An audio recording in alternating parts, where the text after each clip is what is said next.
അത് അറിയാണ്ടൊന്ന് ലൈവ് പോയാണ്. ഒരെണ്ണം ലൈവ് ഉണ്ടല്ലോ, വരുന്നുണ്ടോ?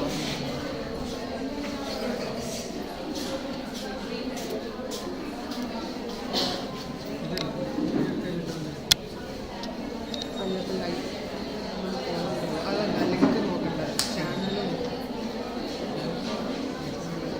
ഇപ്പോൾ ലൈവ് നമ്മളോട് കണക്ട് ചെയ്തിട്ടേക്കാണ്.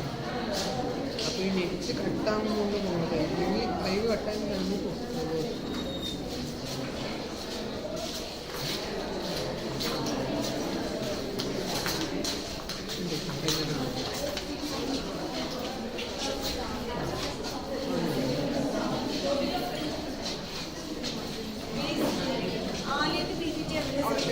സെറ്റ് ചെയ്തിട്ടുണ്ട്. സെക്കൻഡ് പോകുന്ന ആളുടെ പെൻ ഡ്രൈവിലുള്ള അത് തന്നിട്ടില്ല.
the audience to meet and gentlemen.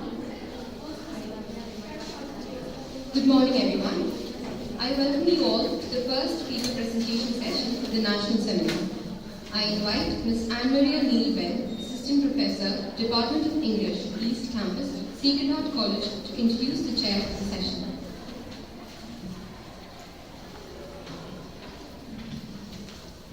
Good morning.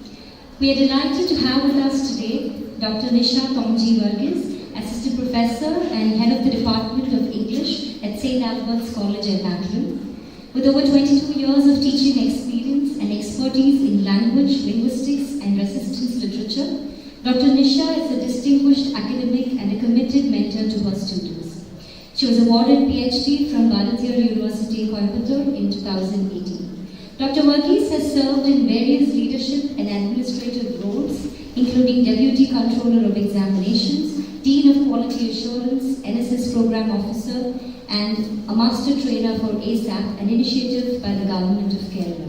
A motivational speaker and advocate for youth development, she has led numerous charitable initiatives supporting the underprivileged and college staff. We are honoured to have her preside over the sessions and enrich the seminar with her insights and leadership. We look forward to your presence and valuable contributions.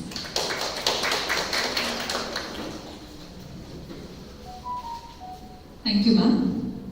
Presenters, please note that you are allotted 10 minutes each for your presentations. You will be handed a warning slip at the 8th minute. Kindly make sure that you conclude by then. The Q&A sessions will be held at the very end. We are now beginning with the presentations. First, we have Alia Nawaz.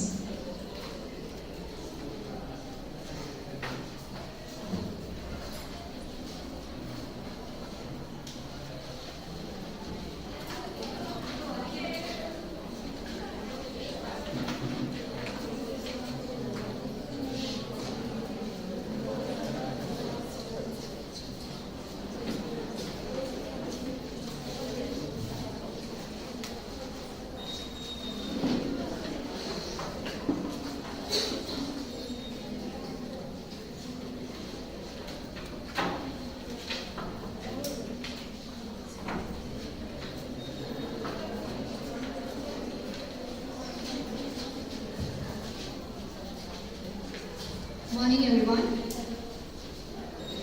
Today, I have the privilege to present my research findings to this esteemed gathering. The topic of my paper is based on the film Apocalypto, 2006, directed by Mel Gibson. Through the movie, I have interpreted the causes which contribute to the downfall of a civilization. My paper, Sacrifice and Conquest, unpacking the brutal realities of Apocalypto, reveals how certain internal weakness and external pressure leads to colonization and downfall of a society. I will be explaining the factors in detail, but before that, let me give you an overview of the film.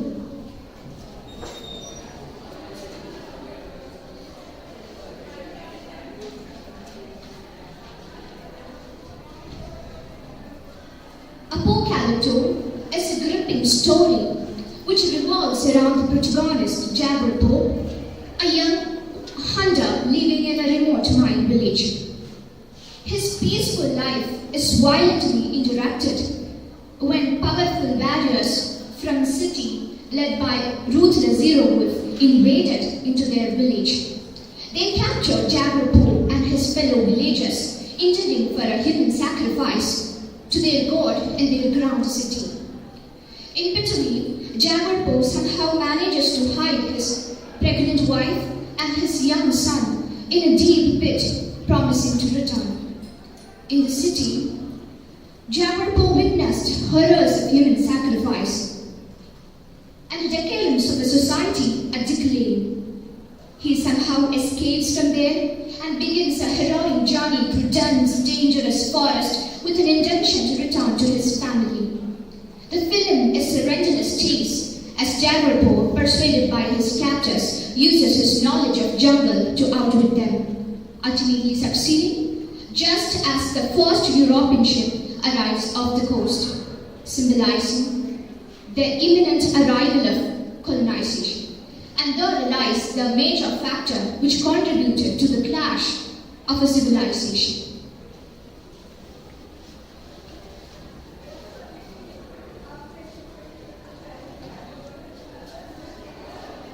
Colonialism and its enduring impact. The plot of the movie entirely lies in pre-Columbian Mesoamerica. If you are looking into pre-Columbian era in general, we can see the development of how advanced the indigenous population were in technology, in terms of technology in Americas, marked by complex societal structure, agricultural system, monumental architecture, etc. Civilizations like the Maya, Aztec, Inca have contributed to the field of mathematics, astronomy, engineering, and so on. However, European colonization had a devastating impact on indigenous population, leading to widespread disease, violence, cultural suppression, exploitation, enslavement, and so on. And that is a prime factor which led to the downfall of the entire Mayan civilization.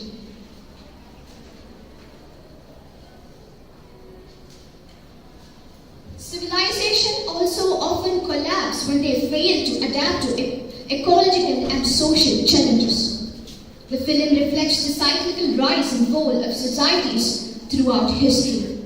And the second factor which contributed to the downfall of the civilization is environmental degradation and unsustainable practices. The elite Mayan exploit people and resources which exacerbate environmental crisis and create vulnerabilities which external force such as colonizers exploit, ultimately leading to its downfall and subjugation. These are some pictures which I have taken from the movie. This is the protagonist of the movie, Jaguar Poe, and he's captured by his people from the city, elite Mayans, and this is the ritual of human sacrifice, and this is the pictorial representation while Jaguar Poe and his fellow villagers pass through this pyramid where the ritual is going to happen. They happen to see these pictures on the walls. These were the paintings on the walls, and in this process, the person is laid in a position and the heart of the person is taken out while the person is alive itself. Then the head is cut down and the body and the head is rolled from the top of this pyramid to down. And that is the human sacrifice. You can see this is solar eclipse, and the person who performs the ritual claims that the nature is pleased with human sacrifice, and every crisis related to environment will be solved by doing this kind of practices. And these are the external factors which even exacerbate matter and led to the downfall of a society which is already teetering on the edge of its collapse. Social inequality and elite exploitation. Extreme social inequality portrayed in Apocalypse 2. The ruling elite maintain power through manipulation and human sacrifice. The elite use fear to control the populace, leading to alienation and social instability. Historical comparison with civilizations where the ruling class maintained control through violence and fear. The manipulation of religion and ritual to maintain social order, but without addressing the real cause of societal decline. As you can see, this is a barren field. This field is like this due to they have practiced slash and burn agriculture. In slash and burn agriculture, people take a large area of land, and after the cultivation, they burn the remnant of the crops and everything in the large area, and they will shift the cultivation to another region, and the end result is a land something like this where no vegetation is possible. And due to that, famine arises, which also contribute to which is also a factor which contribute to the downfall of the society. These are the remnant of the bodies after human sacrifice. These are deposited like this without any hygienical practice, and these creates an environment for the growth of pathogens. Pathogens are disease-causing microorganisms. Maybe due to that, these women might have caught with a certain kind of infection. It is very much evident from the skin. As you can see, swelling on her skin, and her daughter is also affected by the same kind of infection, and she might also soon die. But the elite minds are unbothered about these kind of things happening in their surrounding. What they claim is that if they do human sacrifice, every environmental crisis will be solved. And that is also a factor which contributed to the clash of entire Mayan civilization. My paper highlights the importance of sustainable practice and addresses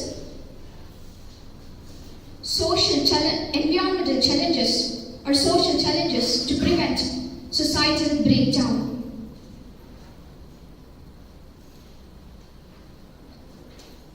Our society or our modern era also faces similar issues such as overuse of resource exploitation, environmental climate change, and so on.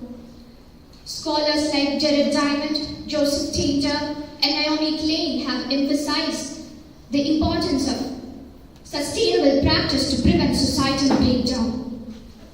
By understanding the past, we can unite to safeguard our planet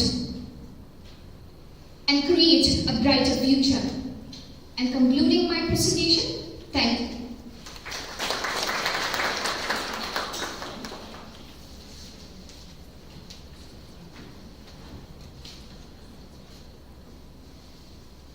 Thank you. Next we have Subbalakshmi Dash and Shreya and Stanley.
To provide a bit of a context, Malleshwaram is one of the oldest localities in Bangalore.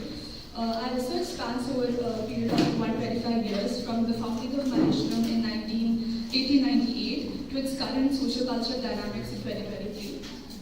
So, a bit of introduction. Malleshwaram was one of the most oldest localities in Bangalore, which is historically significant neighborhood, which has evolved from a planned settlement under British colonial rule to a vibrant space of cultural and socio-economic relevance today. Known for its traditional markets, diverse colonial era clubs, Malleshwaram has adapted to the changing dynamics of migration and urbanization. So this paper will explore the transformation of Malleshwaram through various pieces of history, focusing on its its evolution from British rule to the post-independence phase, followed by globalization, post-globalization, and that of COVID pandemic context. It will also investigate the global migration of elite labor class, the reconfiguration of urban landscape, and the reclamation of its cultural identity through initiatives like the Maleshwaram Bhogana project. Now moving on to the timeline. So we're spanning from 1898, the establishment of Maleshwaram, to 2023, post-pandemic time. So coming to a bit of history on how Maleshwaram was formed. Maleshwaram was established in 1898 as a response to the plague epidemic in the central Bangalore. The British developed the suburb to create a sanitary planned neighborhood for the middle class elite people. Maleshwaram was an extension consisting of 304 acres of land, which was a plan-based housing construction to relieve the old Bangalore city from its crowd. So the dwellers there were mainly pensioned officers, government servants, and Mysore Iyengars. The main attraction then was the beautiful houses filled with spacious compounds intersected by wide roads, etc.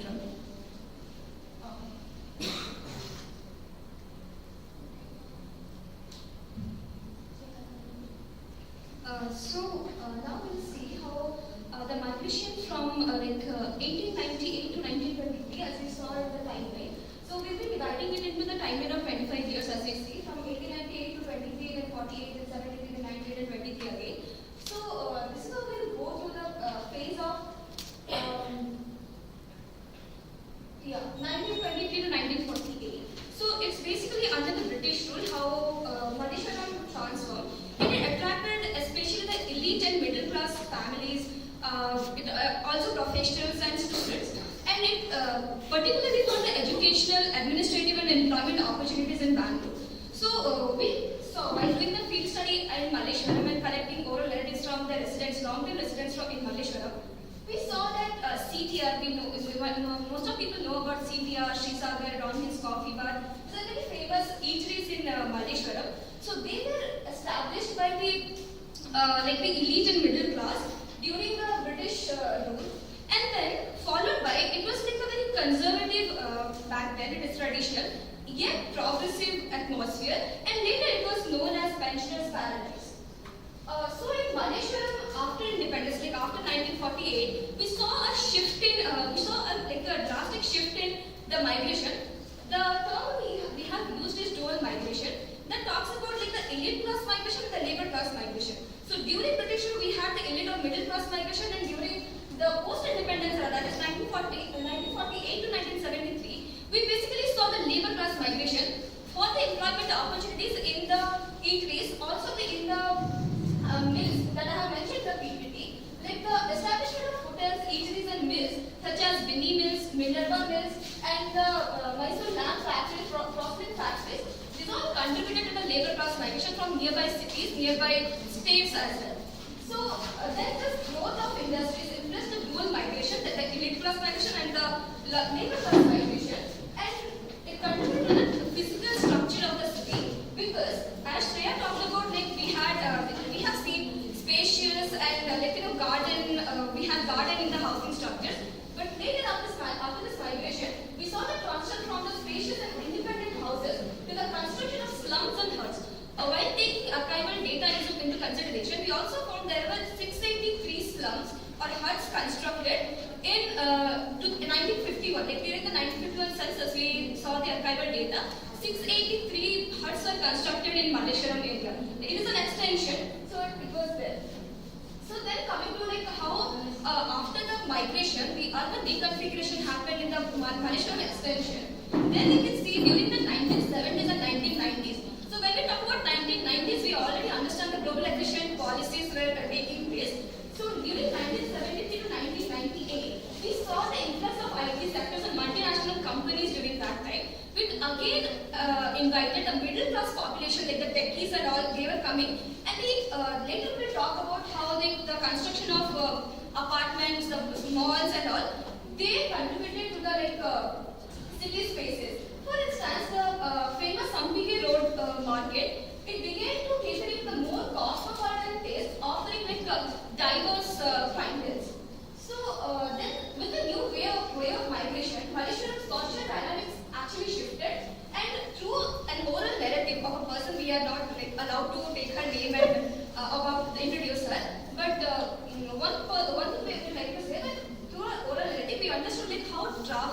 how the city is structured, how the housing structure, how the traditions, the festivals celebrated, and all other things like the food habits, and it has Brahminical influences. It changed to more like cosmopolitan like taste. So this is what we also saw, like local businesses had to adapt to these demographic changes. While some traditional practices continued, and many local shops, while we were talking about, they said how they had to change their strategies, also their like product sale and all these things. So when we were visiting Malleshwaram and taking account of field studies, we marked how like there is a traditional sari shop, and there is again beside that we found like latest fashion trends beside it. So this is the like transformation we have marked throughout. We are delighted to announce that Now coming to Malleshwaram in the 21st century, Malleshwaram's identity was a blend of tradition and modernity. It became even more pronounced in the 21st century. The area is rapid. today and tomorrow. I repeat, we are delighted to announce that Penny Ice Candy has set up a stall right here in our main lobby. They give some of the most amazing ice candy flavors with the most affordable prices. Do not miss out on this activity open just for you today and tomorrow. So moving on to Malleshwaram in the 21st century, Malleshwaram's identity as a blend of tradition and modernity became even more pronounced in the 21st century. The area's rapid commercialization and urban development brought challenges and opportunities for residents and immigrants. In the early 2000s, there was establishment of Mantri Greens, which is a premium residential complex attracting upper middle class professionals, many of whom were migrants working in Bangalore's tech sector. This marked a shift in Malleshwaram's demographic, blending the charm with modern amenities. Nextly, there was establishment of Mantri Mall, which was opened in 2010, which became a major retail and entertainment destination, drawing locals, migrants, and tourists. This intensified the economic activity and increased Malleshwaram's appeal as a cosmopolitan center. Social spaces shifted from a traditional setting like local parks and markets to more commercial and privatized spaces, reflecting a more urbanized trend. The mall also created job opportunities in retail and services, and drawing workers from various backgrounds and further diversifying the local population. So this is, we have considered one interview from the local residents. We have collected oral letters from. This is just a one interview from one resident.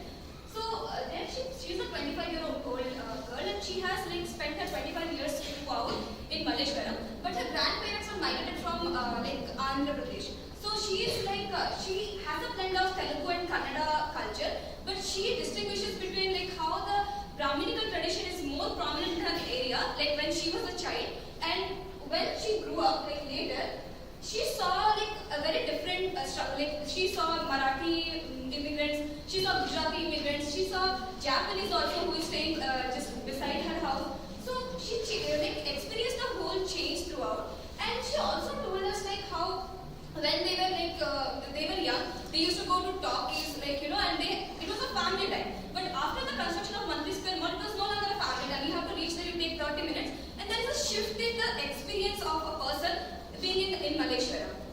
So then we will proceed to Malleshwaram Hogana. So Malleshwaram Hogana, it's basically Kannada. It means let's go to Malleshwaram. It's a street art project which is in collaboration with Bangalore Moving and a collective art agency called Vijangalu. So this started amidst the pandemic. Malleshwaram underwent vibrant transformation. So the next slide shows how the conservancy lanes got shifted through this project of Malleshwaram Hogana. And then these are the street art projects that happened through the Malleshwaram Hogana art form. And all these street arts represent the cultural identity of Malleshwaram. So in conclusion, we have just noted on the key points. We just have a look because we are running out of time. So it's basically 125 years of history. We went to Malleshwaram, we talked to people, and we tried to gather the archival data instead of reviewing one literature, a particular book on Malleshwaram, which we did not find basically. So we started history of Bangalore, and through that we tried to navigate Malleshwaram. Wherever we found Malleshwaram, we tried to navigate it. And it was like 125 years of history that we tried to portray, like how the migration has changed Malleshwaram and transformed it. That's it.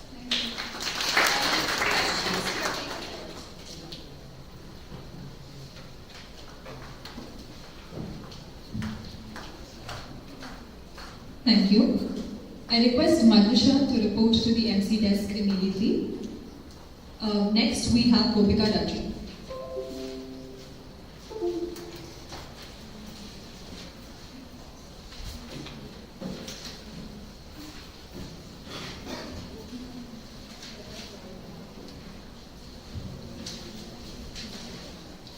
So good morning everyone, I'm Gopika Raji. I am a bachelor's order from English department here at East Campus, Sacred College.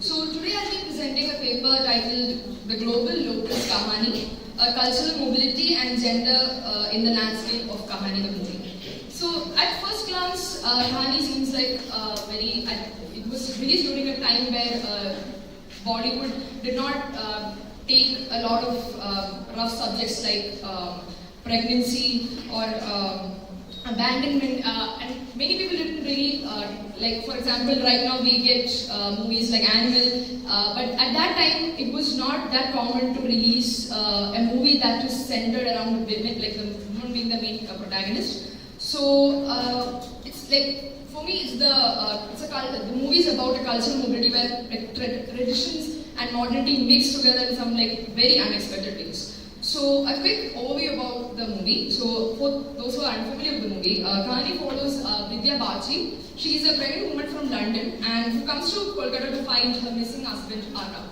So now her motive is very straightforward, but the movie is anything but that, because at the end of the movie we realize that her identity is not the same, her husband's identity is not the same.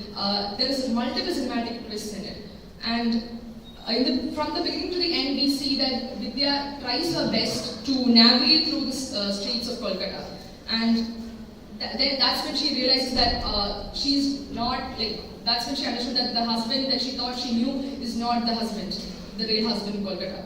So I would like to explore the setting and the journey that Vidya goes through, and how her personal problems blends with the larger like socio-cultural issues in the Kolkata. So first, I would like to talk about Kolkata being a character of its own. So Kolkata is a place, yes, but it is not just a backdrop for this movie. It becomes a character of its own, because the city has a very old tradition and has a rich art history, but and it reflects Vidya's journey, as it's very bustling, it's very chaotic, and it does not help Vidya whenever she wants to find some kind of asylum. She wants an answer to the question, where is her husband? But the Kolkata does not give her the simple answer to that. And now when she comes to Kolkata, it is during the season of Durga Puja. So Durga Puja is like a Hindu festival that is celebrated in Kolkata, where the Durga, the goddess, tries victory over the Mahishasura, and which symbolizes the win over good over evil. So that itself is a layer to the story, and there is something. Oftentimes the Vidya tries to impersonate Durga in a lot of ways. We see a lot of similarities between both of them. So Vidya and Durga being feminine power.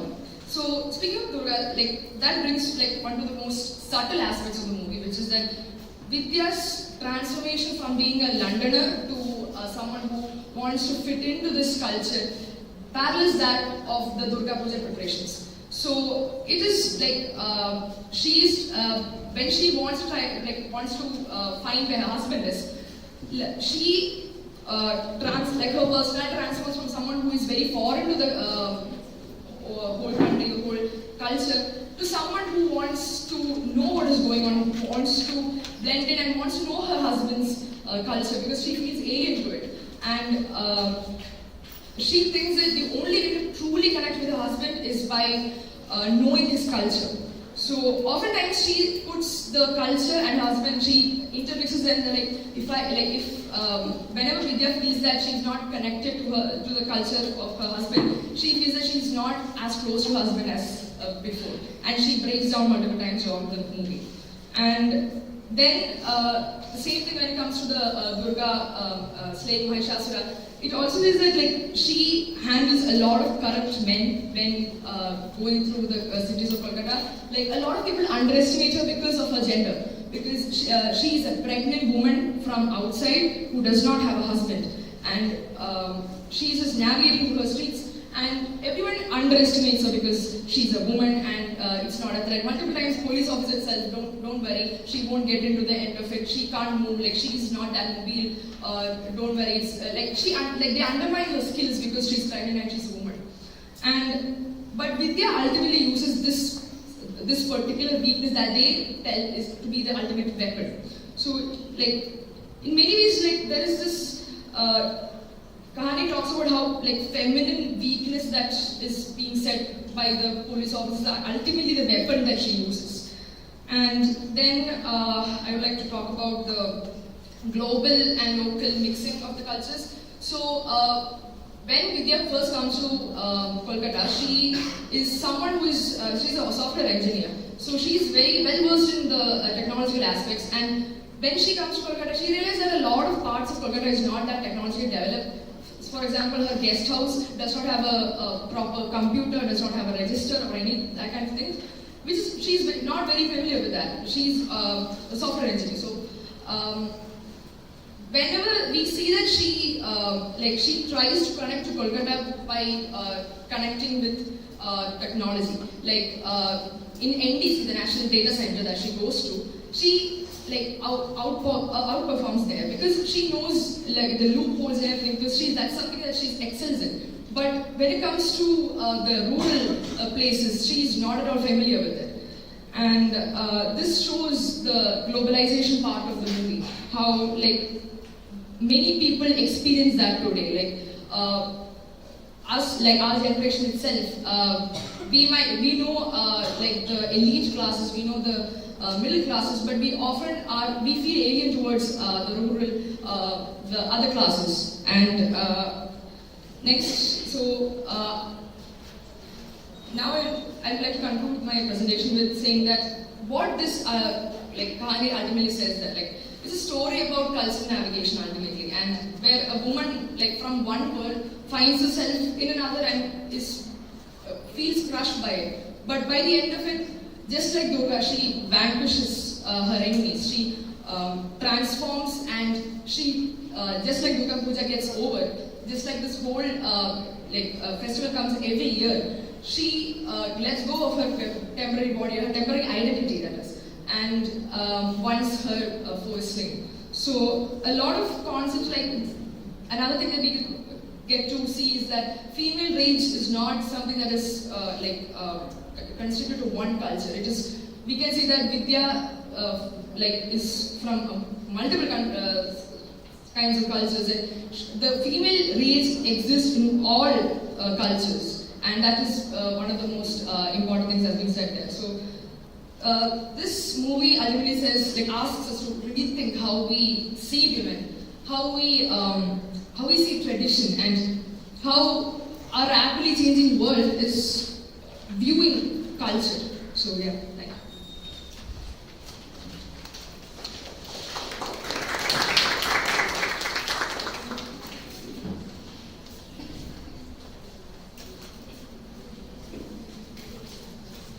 Thank you. Next we have Abhyaha KE.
here to present my paper on the topic, Deconstructing Power and Resistance in ER Break Rates to Serve with Love, Critical Examination of Authority and Deference.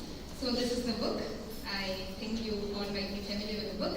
And in starting, I would like to say that my paper is as 5 parts, and I would describe what these 5 parts has in it. So, in the first part, the paper explains or discusses about the context of power and resistance in post-war Britain. So, the book actually sets upon the post-war Britain, where marginalization and socioeconomic conditions are high on things. And the students of Braithwaite teachers are shaped by their socioeconomic marginalization, that means their rebellious resistance to the authority, and their attitudes reflects a broader disillusionment of working class youths who feel abandoned by both government and education system.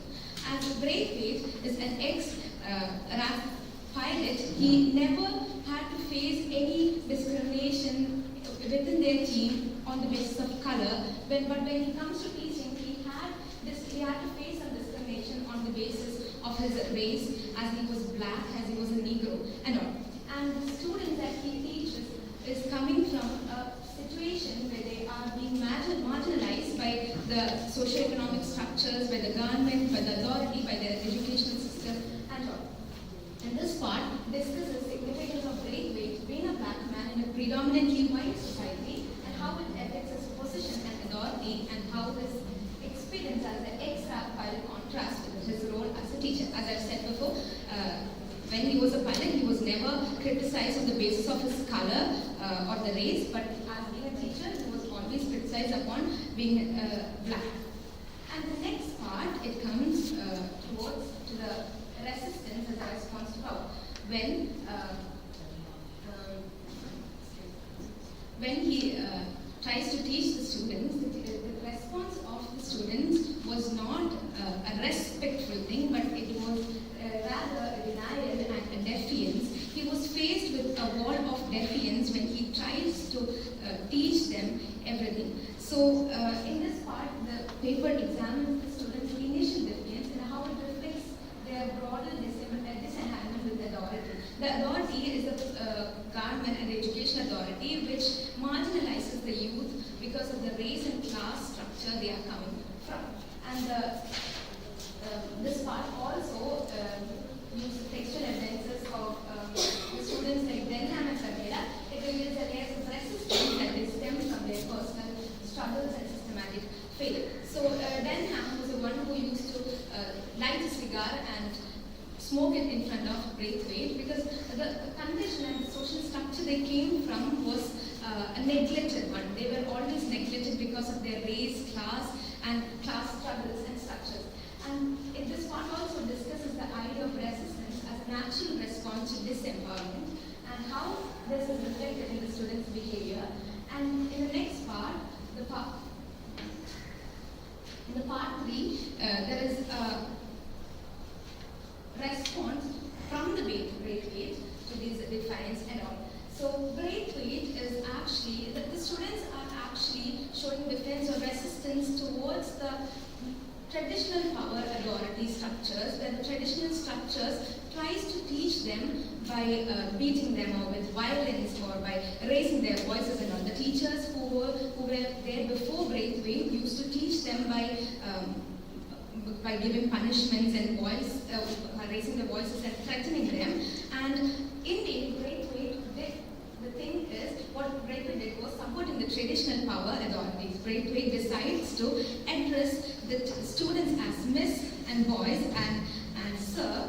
And I would like to read and quote a line from the book according to this. So Braithwaite comes to the classroom and he says to the children that, myself, you'll address as Mr. Braithwaite or Sir, and the choice is yours. The young ladies will be addressed as Miss, and the young men will be addressed by their surname. So they were actually new to the system. They were not ready to access the system. They were like confused. Why this man is giving us this much importance and all? So they were initially not ready to accept it, but afterwards he tries to accept it. And he recognizes that resistance that the students show is a form of communication and expression in their inner turmoil and frustration. And the classroom, from a site of conflict, then started to grow to a space of growth, and the power he exercises is not authoritative, but it was collaborative, where he gave space for the students to speak, and he gave importance for the children's voices also. And the next part, the paper discusses the classroom as a microcosm of race and class struggle. So in this part, here the classroom is used as a metaphor for societal structures of race and class. As in such, when Braithwaite first encounters the children, he thought that the classroom was a menagerie, and he thought that the windows were grimy, the desks were broken. It not only represents the physical environment of the class, but it also represents the youth or the society they are coming from, the societal backgrounds, the struggles they are facing is shown in the classroom. The classroom is shown as a metaphor for the larger societal struggles they are facing because of the race and class differences.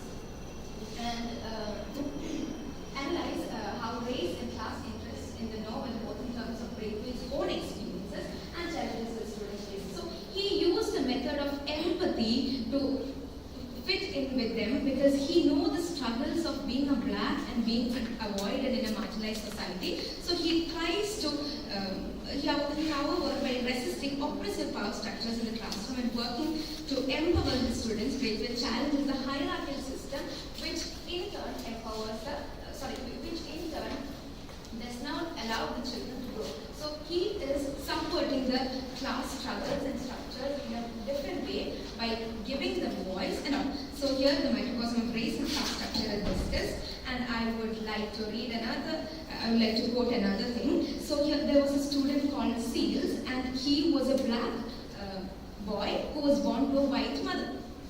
And when his mother had died, the children thought to go to the Seals' home and give some flowers. But when they collected the money for flowers, the students initially said that we are not ready to go. So Braithwaite asked why they are not ready to go. Then the student would initially say that it is what people would say if they saw us going to a colored person's home. And Braithwaite was initially feeling very weak and useless when he heard about these things. And a girl called Rose said that, "Sir, I don't think you understand just now. We have nothing against Seals. We like him, honest we do. But if one of us girls was seen going to his home, you can't imagine the things. Imagine the things going on, and people would say we'll be accused of sort of such things." So these were the concerns of the students. And in the part 5, resilience practiced by Braithwaite and education as a tool of empowerment is seen. So after the students were continuously resisting all his method, but Braithwaite faced it with resilience. So resilience is a dynamic process where individuals display positive adaptation despite experiences of significant adversity or trauma. So here, him as a black fine and his identity as a black man in a predominantly white society, which was in turn a disadvantage to him in all cases, and there he got a shift in all these perspectives by his adaptability, perseverance, persistence, and positive growth, which was key components of resilience that he had shown. And it argued that Braithwaite's classroom became a space where traditional power dynamics are subverted and both teacher and student engage in the process of mutual growth and understanding. As I've said before, he gave voice to the students and he gave them a room to speak of their own. And when we are coming to the conclusion, he was successful in implementing all his powerful exploration of how authority and resistance can be redefined through empathy and respect. And through his classroom, Braithwaite demonstrated that power, when it is used constructively, can transform resistance into personal growth and empowerment. And he also transformed the first initial hostile classroom into a respectful learning environment afterwards. And as theorists argue, resilience involves not just the survival of different circumstances, but thriving through personal agencies and active response. And I would like to quote something from the. I would like like to quote something from the book, which is in turn would be an emotional one if you start reading from it to the end. The quote is like that. So after these students are going to bid farewell to each other, they are going to leave the classroom. So there's a student called Moira Joseph, and she stands up and she calls, "Sir, that is we want to tell you how very grateful we are for all you have done for us and all of us. We know it could have not been too easy for you, what with one thing or another, but you kept going. We think we are much better children for having you as a teacher, and we liked the best way you always talk to us. And you like silly kids, but like you're not like silly kids, but like grown-ups and that. And you have been so good to us, sir. We would like to accept a little gift with to remember us." So Pamela, the student, stood up, and then she approaches Braithwaite, and she just gave a parcel. So the parcel, inside the parcel there will be the signatures of them, but on the parcel there will be inscribed that, "To Sir with love." Thank you.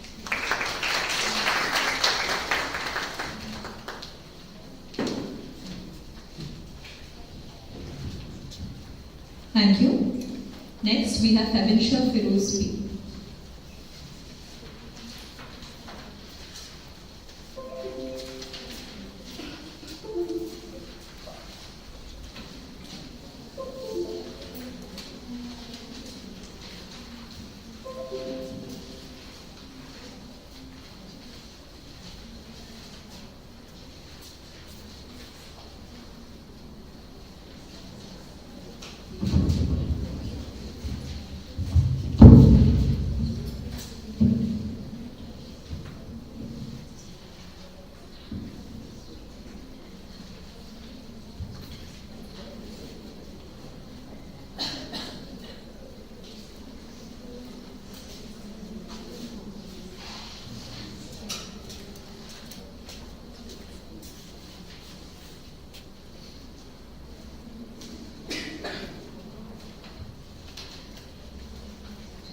Good afternoon, everyone. I'm Fabinsha Firoz from College, Connecticut. So since today we are all talking about cultural mobility and migration, I would like to drag your attention onto the area cultural transformation due to the transmission of power and resistance. So welcome to my presentation, which is titled as Transmission of Power and Resistance of Rape Victims in Patriarchal Society, Cultural Transformation in Malayalam Films, Hitler and Pudhiya Niyamam. So as we all know, culture is actually a set of social behavior customs that is prevailing in a group of social people. And coming to the Indian context, we are all living in a patriarchal society where women is shown as very vulnerable and subversive. So now what I'm going to do is that I'm just going to analyze both films, which is I have taken two Malayalam films just to analyze how the patriarchal power is just being transmitted. So talking about films, films have a great role which is in performing as a cultural product that reflects the societal power dynamics. So a film is actually a clear show of what is the culture represents. So by analyzing both films, so by comparing both these films, which is having a difference of over 2 decades, a clear cultural transformation in the area of male dominance is happening. So that is what we are going to analyze through this paper. And then we will be focusing on the rape victims, gender oppression, shifting of the resistance in the patriarchal society. So my paper will be discussing all this cultural transformation using the medium film. So now, first, let's discuss about the movie Hitler. I think you would have watched the movie Hitler, which is released in the year 1996, which is directed by A.K. Sarjan, I guess. Sorry, Siddiq. Siddiq is directed this movie Hitler. So this movie is actually talking about a traditional male predator role. So Mammootty is starring in this film, and his character's name is Madhavan Kutti. I think you all have watched that movie.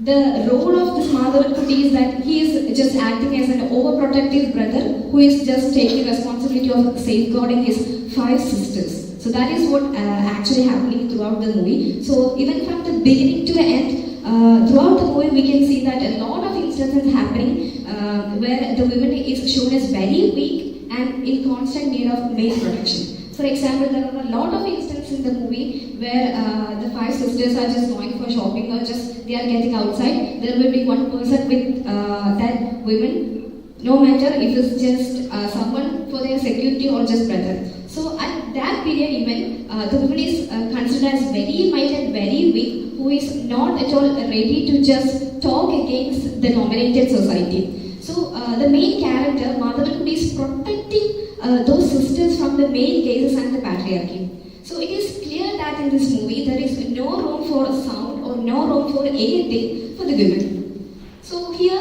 as we are talking about power, the power is actually transmitted by the term control. He is actually controlling their sisters, his sisters. He is just controlling by being very aggressive. He is just repressing the emotion, the likes. He is giving no more opinion, no room for opinions, no room for their likes and all. So in this movie there is an instance where he says that he knows what is the best for his sisters. Even he considers his sisters as a second authority, even about the matters of their own life. He is not at all allowing the sisters to marry the person whom they love. He is taking revenge to the other person by just detaching her from her husband, just like that. So there are a lot of things happening in that movie. Even when they are just showing an attempt to just register their opinion, it is clearly disconnected by this protagonist or the male-dominated character. So since this movie is actually released in the year 1990s, we have all watched it, we have just laughed at the movie. But to the deep or to the core, we didn't understand how mild or how vulnerable the woman is just presented in the society. Now let's look upon the movie Pudhiya Niyamam, which is released in the year 2016. This movie directed by A.K. Sajan just shows the journey of a rape victim from the victimhood to the power. Here, first of all, she is shown as very guilt and just like emotionally numb. She is not at all aware of what she is going to do, just like that. But as the story progresses, she comes into the area of a power of resistance where the female protagonist reclaims her agency after being raped.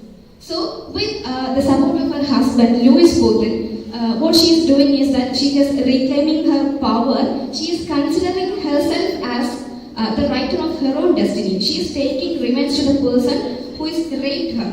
So, a clear transformation from the Hitler to the Pudhiya Niyamam is vividly shown here. So here women is actually seen as an agent of their own destiny who is capable of comparing or competing with the male dominance. Now let's compare both of these films. While comparing both films, we can here see there has happened a quantum change in the cultural transformation in the areas like gender, trauma and justice. While the Hitler movie is just fully showing the male-centered power where there is no room for opinions of the female characters. The Hitler movie is showing the female-centered environment where there is room for space for opinions and all. Then coming to the Hitler movie, the women rely on full protection for the male because to an extent we can say that the sisters are actually enjoying that masculine power, that masculine protection even from the brother. Then coming to the movie Pudhiya Niyamam, that movie shows that the woman as an active agent of justice, she is actually capable of taking revenge back. Then coming to the societal context, we can see that the Hitler movie just reinforces the old traditional conservative values, while the Pudhiya Niyamam reflects the cultural progresses in that thing. So coming to the cultural transformation, as we are looking for the reasons, we can see that the rise of the feminist movements and gender politics in Indian society has a great role in just this cultural transformation. So as we all know, it has been said that now we are in the fourth wave of feminism where it is evolving. So now we the women are really aware about how we can do or what we can do, what we are capable of. So it has been aware to every people and now we are just evolving. So the changes in the culture is being vivid just as in the films. Now just like that, the shift in cinemas, just like from the victim narratives to the empowering portrayal of women and the societal attitudes towards the women autonomy and the resistance to the patriarchy just being shown. So in conclusion, we can see that, just to summarize, we can see that a clear shift over the 20 years is vividly depicted as this have shown in this movie. So it is to consider that both movies are just a pure example. The year gap between these two movies are just a clear example for how culture can be transmitted, or how culture can transform the transmission of power and resistance. So by the evolving years, we can understand, or we can hope that there will be a lot of changes in the power and transmission, where we both are equally seen, the men and women are both equally seen. So as the culture goes on, let's hope for the best. So that's all.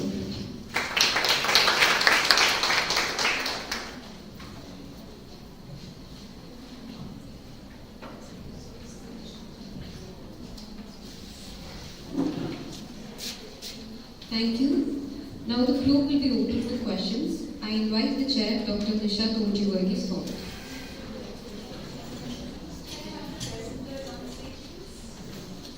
The presenters are also requested to come up to the stage.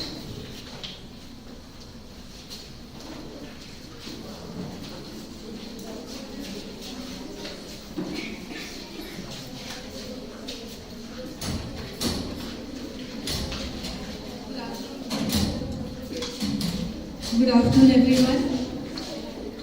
It was really a pleasure listening to the 5 presenters. All of them gave varied aspects of cultural migration, hybridity on varied topics. It was really nice listening to all of them.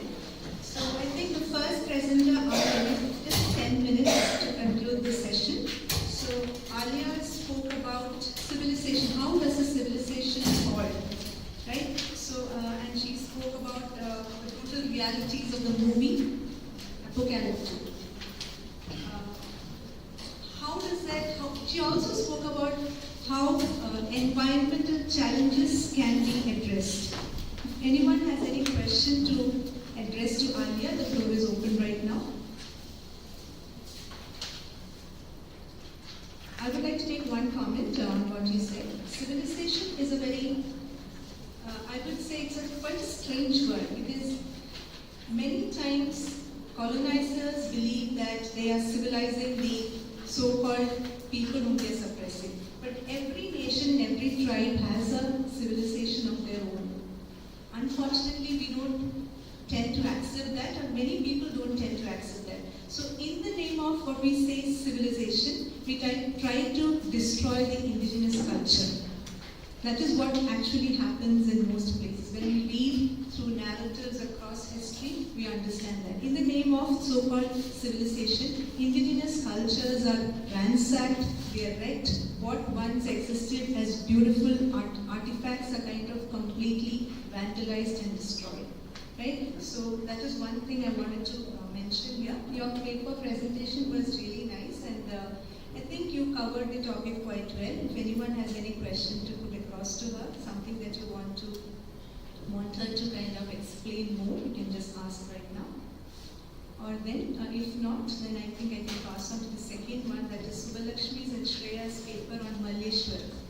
That was actually quite interesting, because I wasn't aware of this kind of transformation that happened in Bangalore, in a town called Malleshwaram. And that would be related to Gopika's presentation on Kolkata. So it was very interesting to listen to both these papers, and especially because I grew up in Kolkata, and I left Kolkata way back in 1988. And then I went back to Kolkata last year, 2023, after almost 35 years. It was a very emotional homegoing for me. And when I went to visit, I think all of you would have heard about Victoria Memorial in Kolkata, right? When I was a student, or when I was a young child growing up in Kolkata, I used to visit the Victoria Memorial because it is a very beautiful place and very beautiful monument. So it would tell us a lot of stories about colonial history, and we had even the costumes that were worn by the kings and queens, and it was a typical artifact of colonialism. But we enjoyed it. After visiting Kolkata in 2023, when I went and saw the Victoria Memorial, I understood the changes that had come over. So there was this cultural migration, I would say. Now it's no longer an artifact become a center for Indian cultural context. That I would like to say that we see a lot of Indian culture that has replaced all the British artifacts which were there once. So that is the power of the transmission of culture that takes place over the years. So Malleshwaram, like they said, once upon a time, it was a place where there was a lot of old cultural heritage that existed, and when there was this migration of people from different parts of India, it has changed. It is really happening in Cochin also. The Cochin or the Ernakulam which existed maybe 30-40 years back is not the Ernakulam that is today. Today we are a multicultural, a very cosmopolitan place, right? We have so many people from different parts of India. We are home to different cultures, different cuisines, different cultures, different languages. Especially with the coming of the migrant laborers, a lot of things have changed. Even Dubai, a place in the UAE, once upon a time, it was totally Arab. But over the past so many years, it's quite strange to understand that even boards put up in many places in Dubai or Sharjah, or even the UAE, have got Malayalam names. So if you visit Dubai, you'll be very shocked to see Puttan Kadalaril. You can see boards like that. Porotan. So all those things are written in Malayalam because of the cultural infiltration that has happened, or like somebody else in the initial session was saying, she used the word penetration, but I would say encroachment that has happened in certain places. In most of the places across the globe, we see this kind of encroachment, or you can say overlapping of cultures. Any questions to Subhalakshmi or Gopika regarding the movie Kahani and also about Malleshwaram? Any questions? I mean, do you have any comments to make on the papers that they presented? The floor is open to all of you. I don't want to be the only one making comments. I think you can also chip in, because you might have garnered a few nuggets of wisdom from their papers. So if you would like to share something, the floor is open. Aflaha, your paper presentation was very interesting and very emotional actually. I think you've read the book and you've gone deep into it, and it has touched a chord somewhere deep in your heart. So I could sense that very much, because this is one of the books I really loved reading, and I still love it. And especially the last quote that she read has always, it chokes me up whenever I hear that. So how Braithwaite tries to subvert the teacher-student relationship. But as of now, I think that kind of subversion exists in most places, because today teachers and students, they share a better relationship than what was quite some years back. Today we are more free. I think students they have more freedom to approach the teachers, and they feel that the teachers understand them better. It was not like that long time back, because there was always this kind of fear which is instilled in the mind of the students, and fear would always cause some kind of resistance. So when there is openness, there is always this freedom to share and freedom to bring out your problems, and that is what she spoke about, the subversion of the teacher-student relationship. And the last paper by Febinsha, the resistance of great victims. So she spoke about dependence, from dependence, women moving to resistance, right? Yeah, from dependence to resistance. But again, there's a question mark. How much have we resisted? Because even today, we see a lot of, violence happening in our society. And unfortunately, even though we don't kind of voice it out, today I was discussing with my second year students, even when we don't voice it out, many times the victim is the one who is killed, especially when it comes to a rape.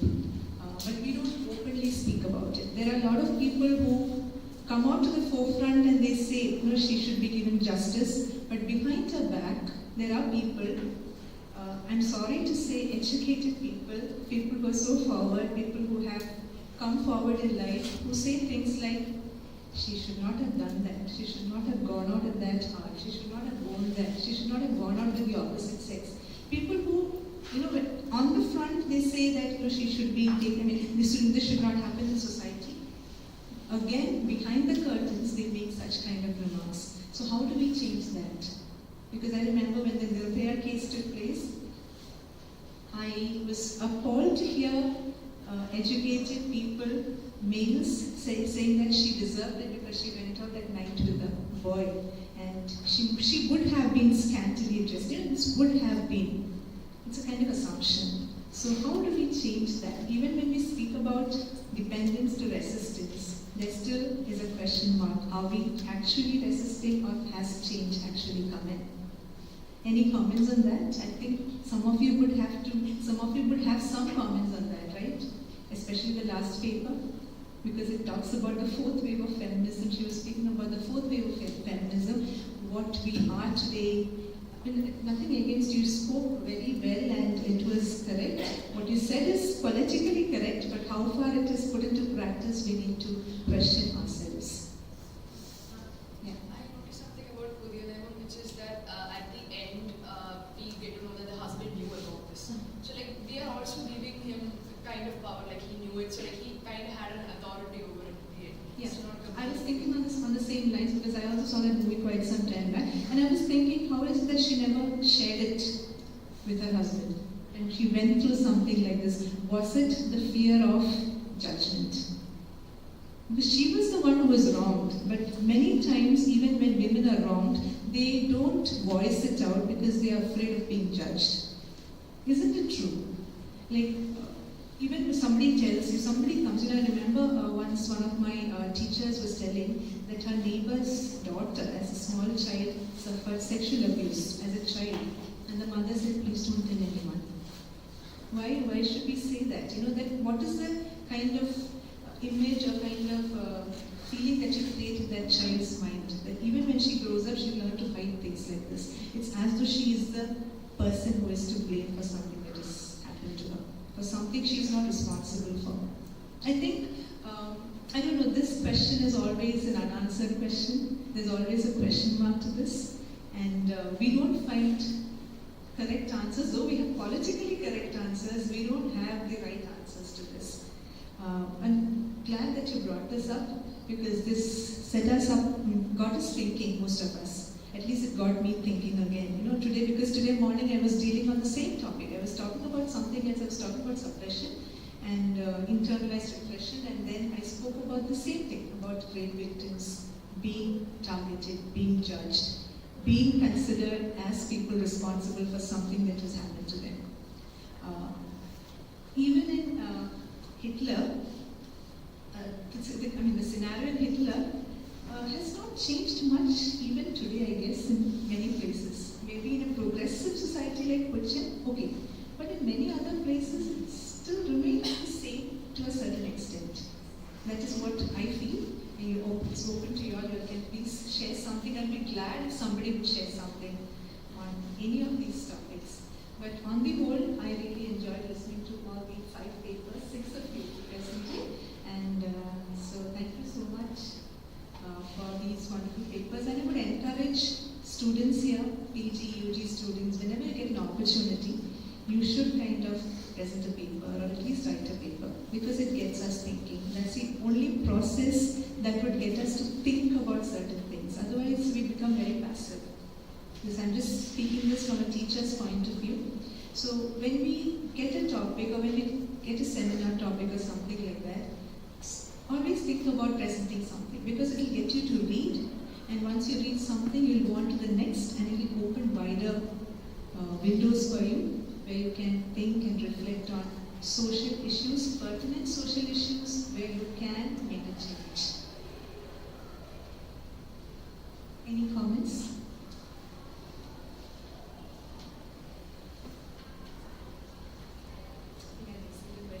I'm sorry. So thank you so much, and nice listening to you, and thank you audience for being very patient.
I'd like to express our sincere thanks to Dr. Nisha for graciously chairing today's session. Her expertise and thoughtful moderation have greatly contributed to the depth of this session. We deeply appreciate your time and effort in making this an insightful event. Thank you, Doctor.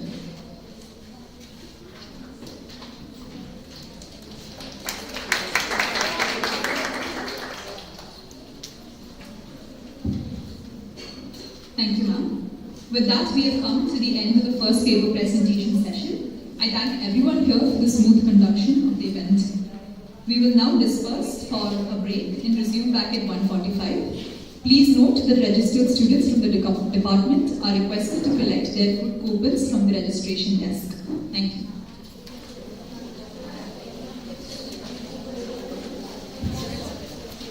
Please note that lunch has been arranged for the registered participants at the canteen downstairs. Thank you.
ഇവിടുത്തെ online വെച്ചപ്പോൾ മനസ്സിലായി ഇവിടുത്തെ online അതൊന്നും clarity ഭയങ്കര disturbance ഒന്നുമില്ല പക്ഷെ വേർഡ്സിന് clarity ഇല്ല sound മാത്രമേ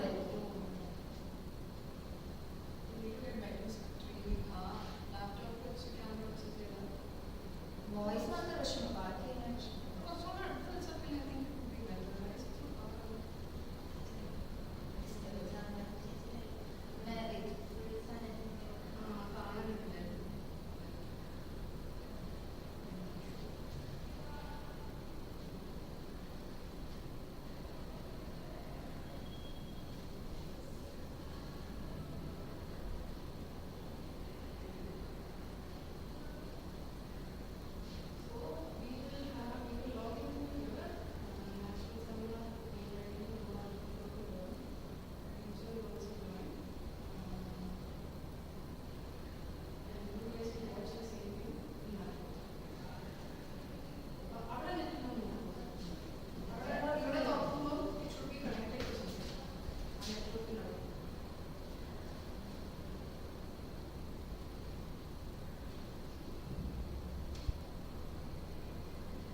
start only at 2 o'clock.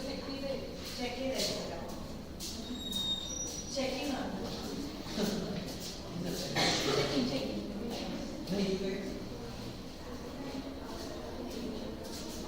Good afternoon, everyone. It is my great pleasure to introduce today's speaker, Dr. Patel teaches important education of this country of history. She holds 4 PhD from the prestigious English and foreign language. Dr. Patel is also a distinguished academic, respected voice to the free landscape of this India.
Attention everyone, please maintain decorum. The plenary session will be beginning soon. Good afternoon everyone, and welcome to the first online plenary session of the evening. I call upon Mr. Abhijit Radhakrishnan, Assistant Professor, Department of English, East Campus, Sacred Heart College, to invite the guest.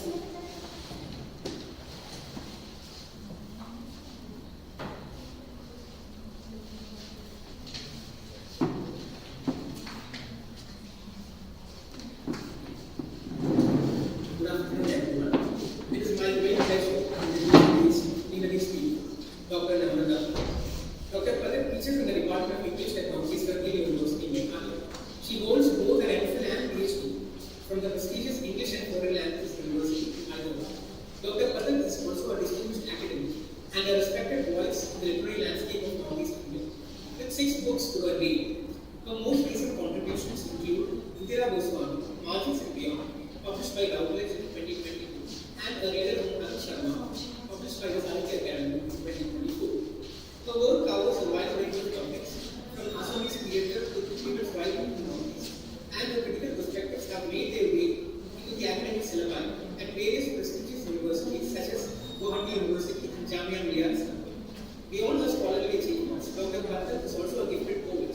Her debut collection, That Is How Mera Is Her Pomegranate, was published in 2008, and her own essays and reviews have appeared in respected platforms like Scroll, Outlook, the Northeast Review, and Cafe Dissensus. The impressive list of accolades includes the FCT Core Foundation Fellowship, HPC Association at IIAS Shimla, and the prestigious Charles Palace Fellowship at SOAS University of London in 2022-23. Today, Dr. Patel will deliver a plenary titled Walking the Town in Fear, Reducing Precarity in the Urban Demographies, Select Text from Northeast India.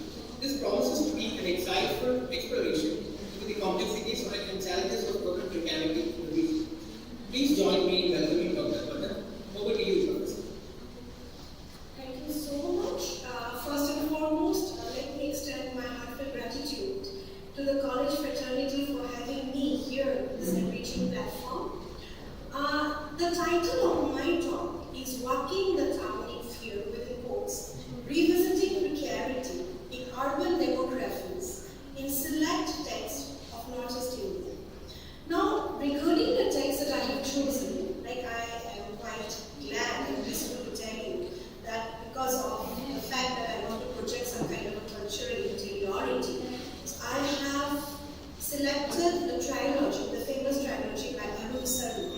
And the trilogy consists of 3 books, Aditi Atmamota, Nibaran Bhattacharya, and Agni. Now, before I move to the text, and like how and in what way I have actually created some kind of a guarantee in the possession of the new artist, like in all of them, let me just briefly tell you about the scene here, like when I'm talking about the 19th century feel, when I'm talking about the modern infrastructure facilities, and when I'm talking about the artist in making and the artist who's making at the same time, I have to allude to the capitalist web of bio and necropolitical power. Now the thing is this, like I'm working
And briefly, some kind of an acquaintance that I have to make with Arun Sharma. I need to say I have to acquaint the audience with Arun Sharma, like to see, like what about the playwright? Where does it belong, to which zone, which kind of demographic reality, to which kind of urban space, to which state, to which place actually. So for that only, I'm just going to give you different kinds of orientations of the playwright. Now, in this trilogy, Arun Sharma talks about the process of creating art and the precarious position of the creator artist. And I repeat, the trilogy consists of Srinivasan Bhattacharya, which was published in the year 1961, and the sequel to Nivaran Bhattacharya is Agnigar, which was published in the year 1996, and the final edition to this structure, the trilogy, is Aditya Agnigar, which is a recent play, but it is autobiography, which was published in the year 2000. Now, in Srinivasan Bhattacharya, we come across a playwright, that's Arun Sharma, a playwright, building up a plotline on another playwright whose name is Redefining. Now, Srinivasan Bhattacharya is the eccentric playwright, and he embodies the disaster of not allowing a social deviant to voice his thought. Now, he is a social deviant. Now, his fatal closure in the text, like how he died actually, he points to the fact that a social deviant cannot voice his thought, and given a chance to speak also, is not accepted by the society. Now here in the text, like we have the idea of a method theatre. Now Nivaran Bhattacharya, the protagonist, now he intends to stage a play. Now what kind of a play is that? Now Srinivasan Bhattacharya's play, now he being a playwright, is going to stage this play, which according to him is going to be a phenomenal success. Now Nivaran's play, which he intends to stage, quite absurdly explores an aggressive strategy of domination and legitimation, which characterize the Assamese social scenario. Now, the social and political context in and from which Nivaran writes, like portray a cross-section of different groups and the relationship or the relations, linkages, bondages, not bondages, rather bonds with the society. However, a section of the society acts as a moral police to judge, sanction, and perpetuate certain codes of conduct, and all these codes of conduct apply to the commodity, the art piece, and here in this context, Srinivasan Bhattacharya's play, which he is going to stage. Now, these normative regulations, like we have seen, they meet with either a total submission or a stiff resistance. Now, like the protagonist Srinivasan Bhattacharya, he resists. Let me just tell you what way he resists. Now, well, there's another aspect in the play, we call it the liminality aspect. And here we can look at liminality as some kind of a hybridization. Why? Because liminality also points to the illusion of social and local distinctiveness. Now, it is exactly shown in Srinivasan Bhattacharya, especially in the enactment of the play within a play, method. Now, the play within a play, like we just observed it with much enthusiasm, like this play within a play, is staged in an actual landscape. See, we are not being told about an auditorium, we don't have an artificial performance space. Rather, Nivaran intends to stage this play within a play in a landscape that transforms itself into a liminal space. Now, why is it transformed into a liminal space? Because it slips into and mediates between nature and artifice, the global and the local, the modalities of public use and private value. Now, the landscape provides an ensemble of spatial forms and cultural practices.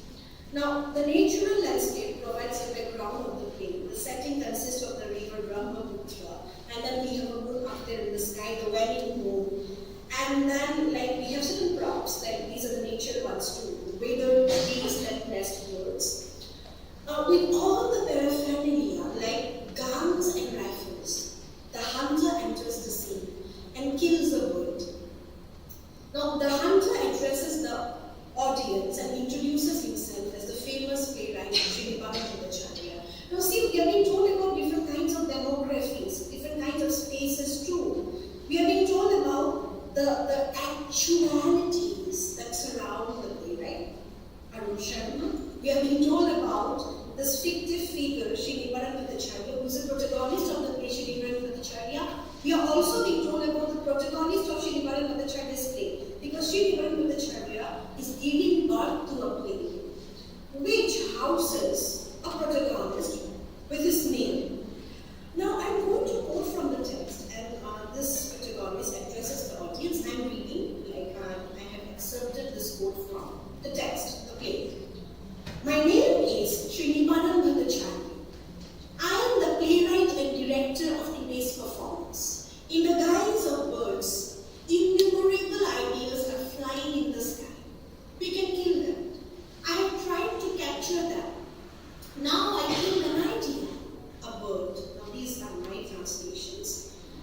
Now while saying so, the hunter in the play returns to the other side of the river in his boat.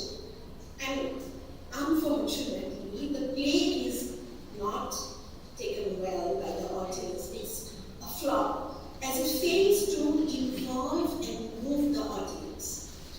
Now, the employed metatheatrical elements suggest that, the depth of the playwright's creativity is a must. At multiple levels, like there is a kind of an attempt to suppress or obliterate the creative artist. Now, by capturing the innumerable ideas flying on the sky, the playwright tries to create innovation and experimentation. But the playwright has to kill them, as he cannot implement them. Now, in the play, the evoked landscape is an amalgamation of the man and machine. Now, by the man, I mean the hunter, and by machine, I mean the gun that the hunter carries, or the boat which the hunter used to find himself on the other side of the bank of Brahmaputra. Now, also, the play talks about the restoration and redevelopment of older locales and the renewal of new ones. See, the landscape here, very, very interestingly, is a text which gives us a cross-section of material culture and social processes. Metaphorically, the play within the play is a cognitive construct, obviously it is, and it gives a slice of certain phenomena like the existing social order and institutional politics. Now, in the play, Nibbana means a space as an agent to restructure the society, and a confluence as a confluence of individual usage and structural change. This space, which is an urban demography, is a potent and dynamic medium that both exerts an influence on an individual and in turn is shaped by human action too.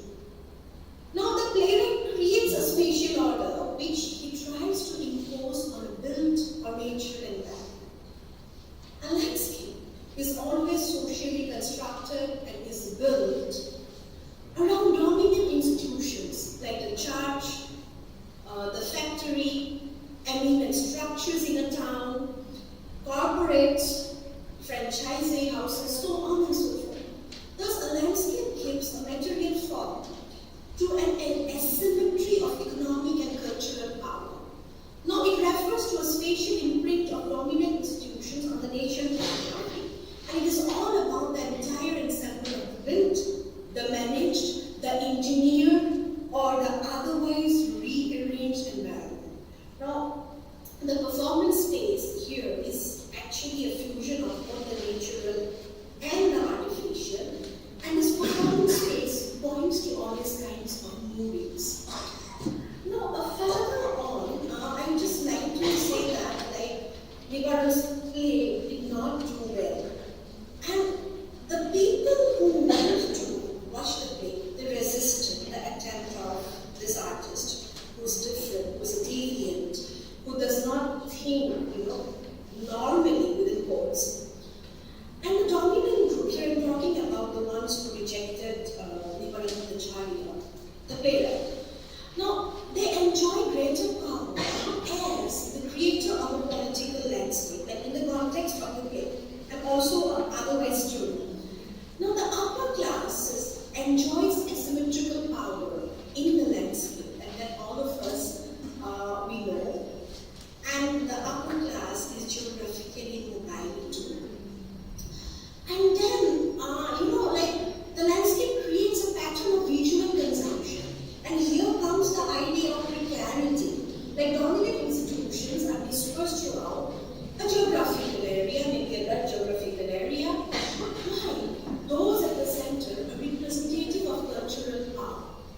Now it's been mentioned in the text, in the play. Now, through this meta-theatre, Nivaran Bhattacharya makes a move to substitute imagination for reality. Now, all artists do that, like all creative heroes do that. Nevertheless, Nivaran's attempt to transform the place or landscape is resisted vehemently by the crowd. Now, he tries to imagine an alternative, that's why he was resisted vehemently by the crowd. But he's ignorant about the means, the practices, and agendas related to it. Now, it is simply impossible to transform a landscape without modifying the history, the shape, the decor, and the form of the space. Now, he actually cut a sorry figure on the ground that he did not take account of all these at all. Now, the fact is this, like in Arun Sharma's plays, we come across the playwright playing with the concept of space. And the same can be seen in the last scene of Shri Nivaran Bhattacharya. And he intended to enact the play to celebrate his 60th birthday. And I'm just quoting from the text. I'm just quoting from the primary text. And here I go. Nivaran, that's what I have been telling you. Till now, I have performed in 12 plays. Nobody comes to watch my plays. Whoever comes leaves in the middle. But this time, now his son Ramesh governs the match. Where would this be the staging of your next play? Nivaran, almost after a month, I would be celebrating my 60th birthday. That day, I'm going to start my rehearsal from today onwards. Ramesh, who would be acting in your play this time? Nivaran, who else would come to my theatre? My 4 sons and a daughter. They would be there. Now, Nivaran pretends that the empty room, nobody comes to watch the play, is jam-packed with people. Now, like we have different kinds of echoes of excellent theatre here. And we have most iconic play, The Chair, like it seems to have some kind of parallel with Shri Nivaran Bhattacharya by Arun Sharma. Now, ironically, like whatever message this creative artist, Nivaran Bhattacharya, the playwright, wants to deliver, this valuable message was lost in transit, and it was lost forever. However, it does not matter how beautifully, rhetorically he speaks, how ornate the language is. We call it some kind of a mellifluous speech, right? He did that.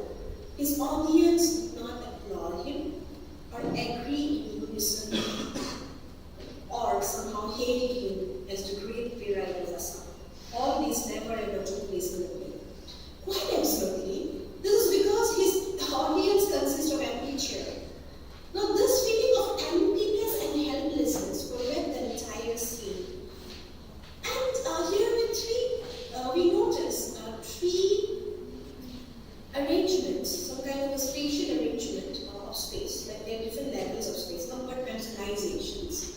We come across a stage set, we come across a shared private fantasy, and we come across a liminal space. I already mentioned that previously, that mediates between nature and artifice.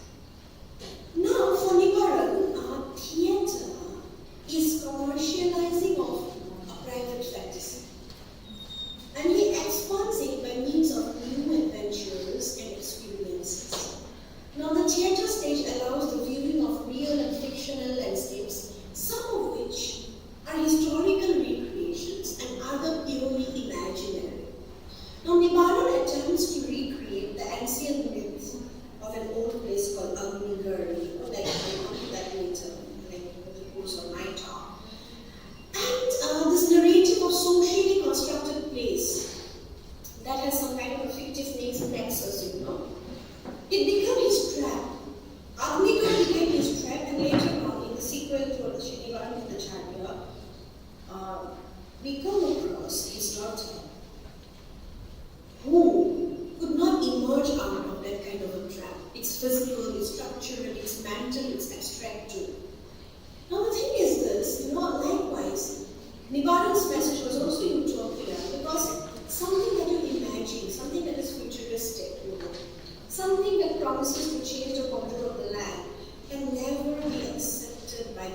meaning.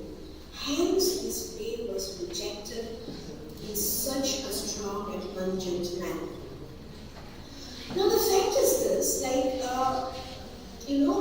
the play ends very tragically, and again I'm quoting from the text. Nivaran actually goes up, he takes the stairways, and after that, like the ones who were there, like his father and his children, they actually heard his shriek. And I'm going to quote from the text, I'm going to read from the text rather. Upstage, it seems a terrible shriek of Nivaran. It melts into a void and emptiness. And with that shriek, in perfect harmony or sync, Durge and companies like his children's father, uncle, Barami, and Nandini's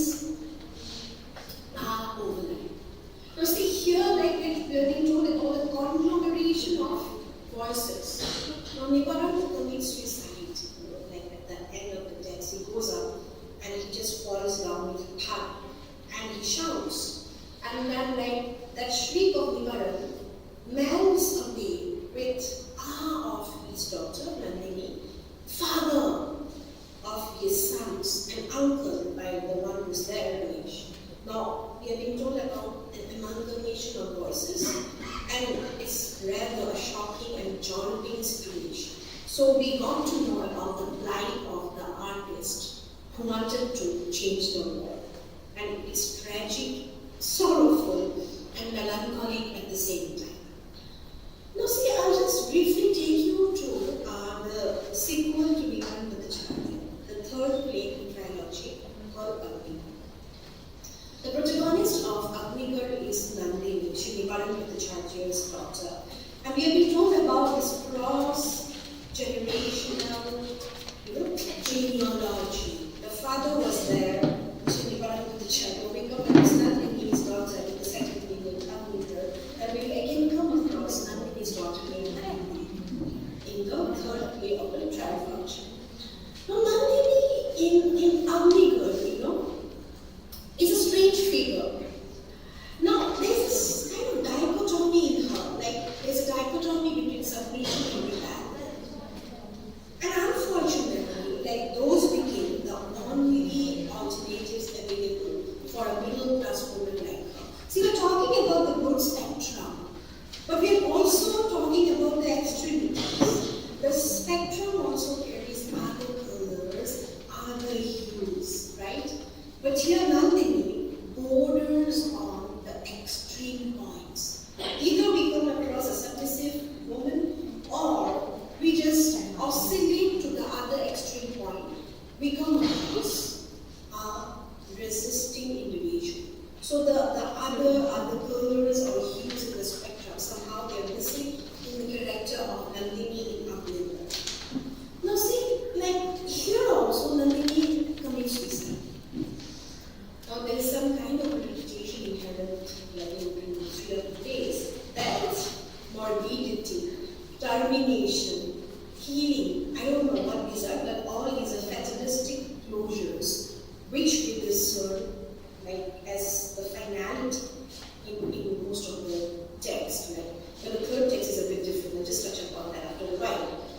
Now, Nandini's act of committing suicide, see, it lingers on, it stays in the head, of the one who's a part of the audience or of the reader. Why? Because we see her validating certain belief systems in the society, but then we see her blowing away all those structures as lies.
observer leaning there somewhere in a dingy corner, right? He does not want to get involved in a serious relationship with Nandini. Now he's the idler who strolls on the streets. And these objects, they appear divorced from their context. For that kind of an idea, a stroll. And that's why Atindra has different kinds of mysterious associations, with the objects of scrutiny. For that matter, the same applied to his relationship with Nandini. And then, actually, I used a quote, but I think I can give it a pass because I have a positive of time too. And Nandini, on the other hand, refused to accept that kind of a reality. That kind of a reality was ingrained into her head, by no other than Atindra. And Nandini could not wedge her bound between the narratives of her real life and her real life. She's an actress, and she's working in an art film directed by her lover, Atindra. And it further on gives birth to the climactic end in Agni Girl by Arun Sharma. Now, she darted out of the room, she was hysterical, and she begged Atindra of forgiveness for her melodrama and overacting. You see, there is the blurring of line between the real world and the world of creativity, the make-believe world, the fictive world, or the world of the artist that is projected into any art form. Now, Atindra poured out different kinds of allegations, one after another, on a famous soldier. That why are you acting melodramatic? Calm down. There's an excess of emotion. So she begged her for his forgiveness by saying that I'm sorry, right? So I'm overacting. I'm melodramatic now. You never approve of all this in the movie. Now in my real space I'm doing that. Now this scene has different kinds of nuances. Now this scene is a message on theatricality in regard to Nandini's real life as well as her real life. Now after all, let me just ask you this question because I'm looking for a stable explanation and I fail to find any. Now can we draw a line of demarcation between that? Like those two different domains, fictional and real words. Now reality is a construct, I'm aware of that, but in the context of the text, let's just ask those questions. Now, is it possible? Are not we talking about crossroads, points of intersections, hybrid zones, liminal spaces? Then, nothing can be as shocking as the climactic ending of this text. As, this woman, she goes out and she was driving in full speed and then there was a head-on collision with the traffic concrete and she dies. So does this then border on suicide? Or is it being propelled by Atindra? It was a choice on her part. We can say that she chose her death. So things were very, very murky at the end. Now see, this place, they show how to project our aesthetic sensibilities in the face of notions like stylization of livelihoods and the artist as human. Now, Nibaran's and Atindra's attempt to create a new kind of reality through the media of communication like theatre and cinema gives us a notion of transgressive qualities of art. But the fact is this, art offers excitement and a temporary relief from the controls of civilization. This is evidently configured in characters like Nibaranacharya and Indra. But how succinct that relief is, I don't know that this question is meant for you. Now, let me come to the third thing of the trilogy, named Anidir Apnumata, which translates to Anita's autobiography.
She's stayed in the same structure.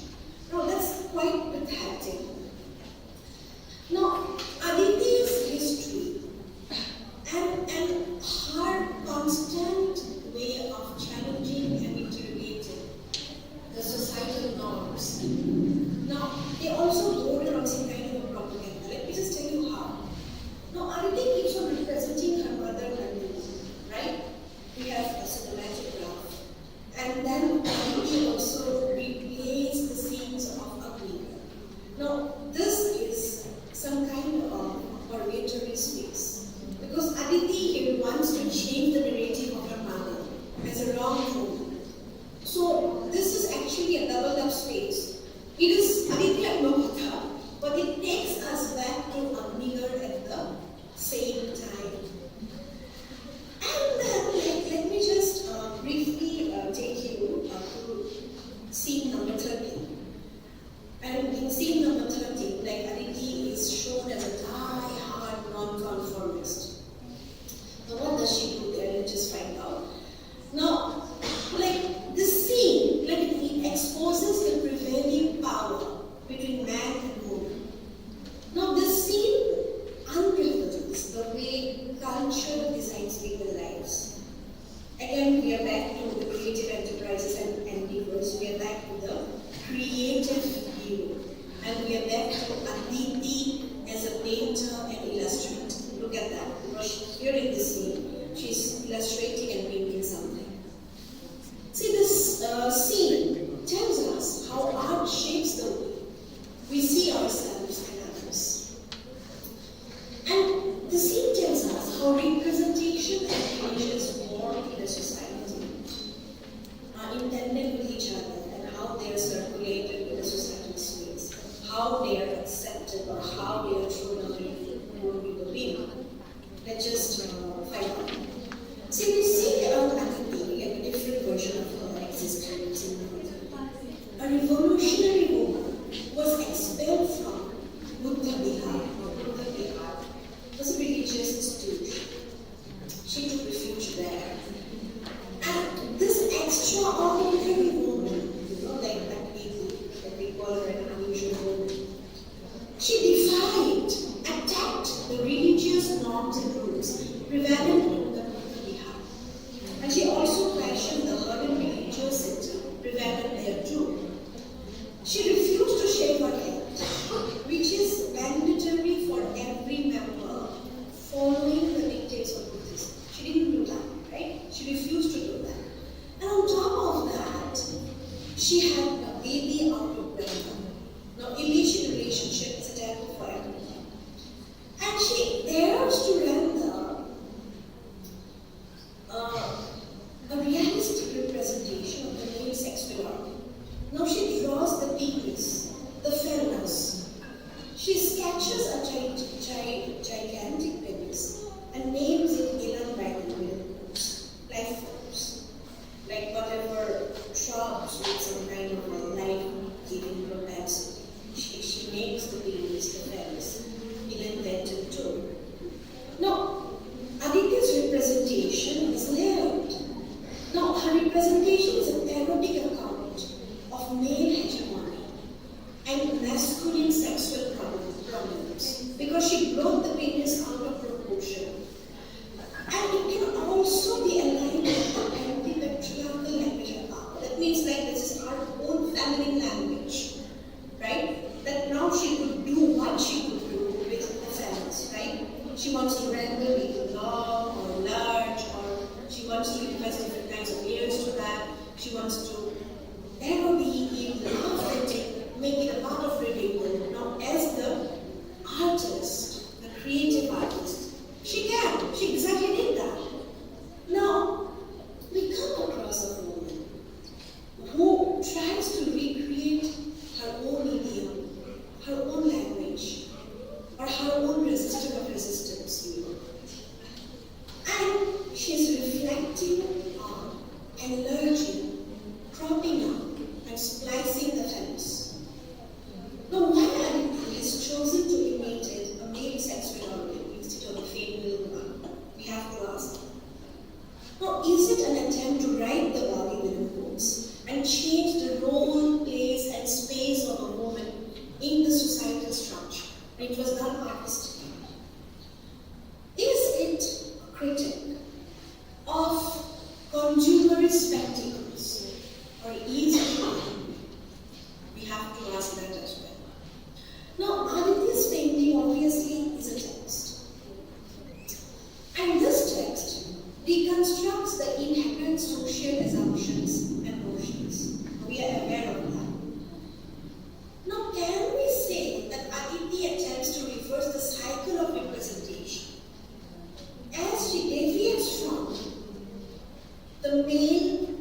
classical, canonized view of the woman as expressed in traditional scriptures and paintings. Like we always come across the exposed naked body of the woman. And all these are done by the male artist. So the male eye, the male gaze, the male intensity, the male reflection, the male projection, the male representation. Maybe all these are questioned here. Now, the realm of representation is mostly dominated by male-oriented images of nude women. We already talked about that, we already discussed that. But the portrayal of the inflated penis by a woman painter, like, is it an attempt to move the edge into the center, bring the fringes and periphery to the center? Is it an attempt to defy marginalization and in the process modify the power structure from within? But the question is whether a society can absorb artworks that are hostile to it. In general, throughout the ages, societies tend to neutralize or censor artists and their right to expression, and as a society is not an exception. Every work of art, I can further command that, provides us with a politically laden statement or visualization. Likewise, the painting, when obliquely decoded, like when looked at from a different angle, doesn't dismantle the artistic practices of resistance and opposition. Doesn't make a move outside the hegemonic institutional attention of creation. Now, all these questions are meant for you. So, with that note, I have come to the end of my talk. Thank you so much for giving me the patient time.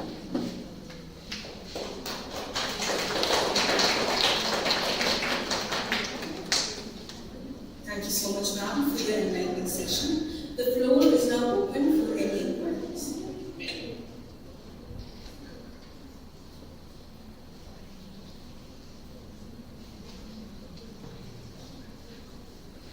So we have a dry spell here actually, like in Assam. And then it was really, really humid and hot. And thankfully, like this lecture, I need to say your participation in the audience, all of you have brought torrential rain to Assam and Meghalaya as well. So we have an overcast sky, and it's raining too, it's drizzling. And then like, obviously, like it's a hopeful and affirmation of the cycle of nature. I could just put it that way. It's a relief to many of us. So if you have any question or query, please feel free to ask me.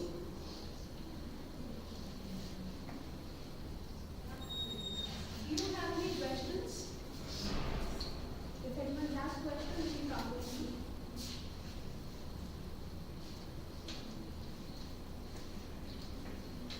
Am I audible? Like, can I be heard? Because sometimes the internet connection in the hills, like, is lousy actually. So I don't know whether you people can see or hear me. If you have queries, you can come with me and ask. Okay, thank you so much.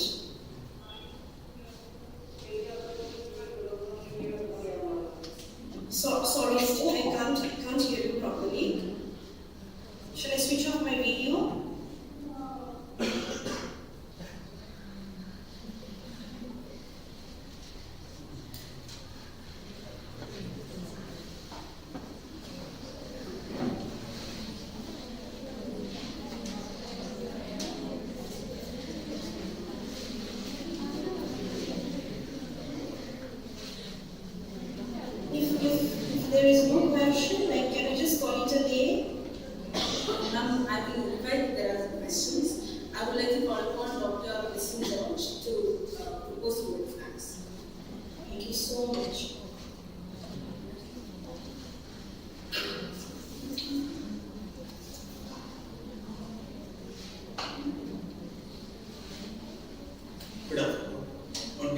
the faculty, the students of SH East Campus, and the participants of the national seminar.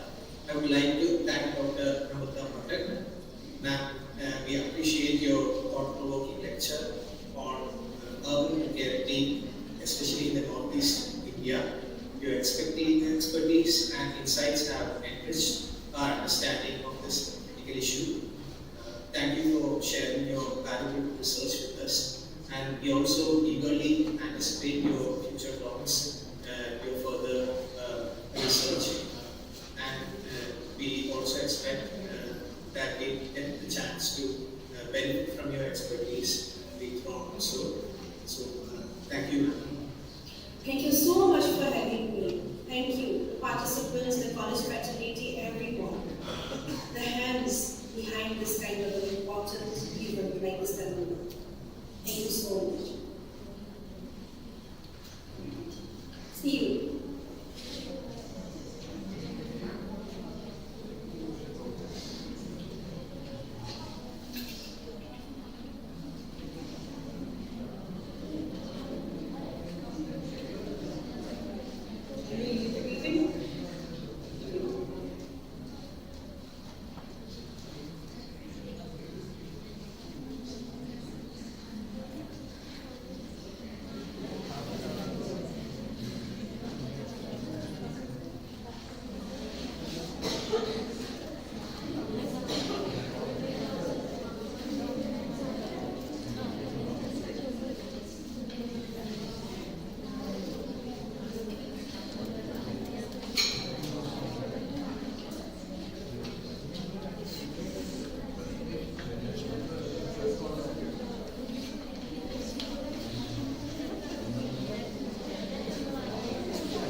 So we've come to the end of the plenary sessions.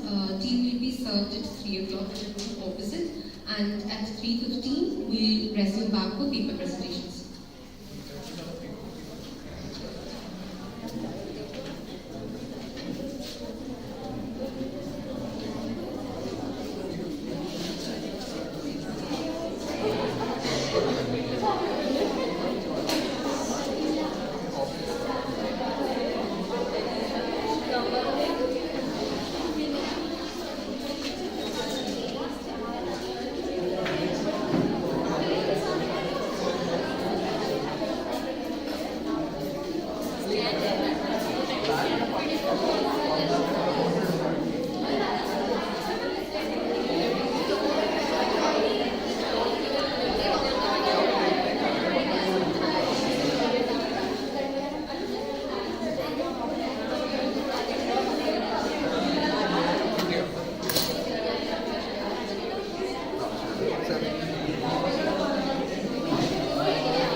Attention please.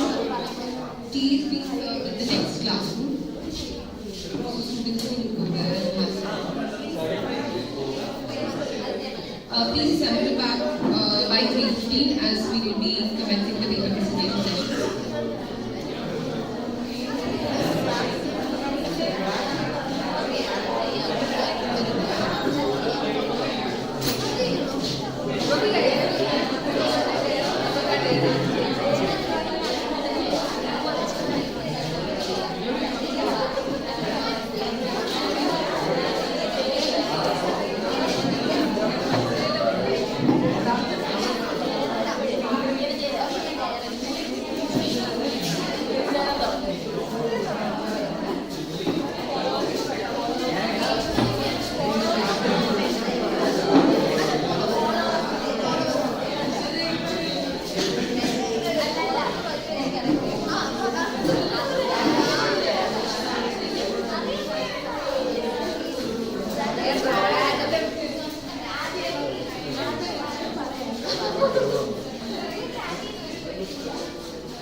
Attention everyone, please maintain record.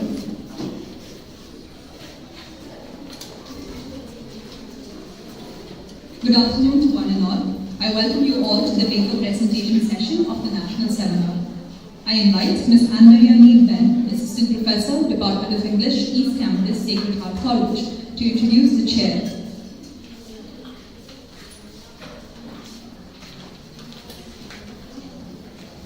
Good evening. We are honored to welcome Dr. Tanya John, the head of the Department of English at Aquinas College, as the chair for the afternoon session. A distinguished PhD holder from Mahatma Gandhi University, Dr. Tanya John has made significant contributions to academic scholarship and community engagement. She has served in various leadership and administrative roles, including as the UGC Planning Board member, Vice Principal, Public Information Officer, and Governing Board member. She has organized a number of initiatives aimed at enhancing communication skills for students and various skill training workshops for women in local communities, reflecting her commitment to education and empowerment. We look forward to her insights and guidance during this session. Welcome, ma'am.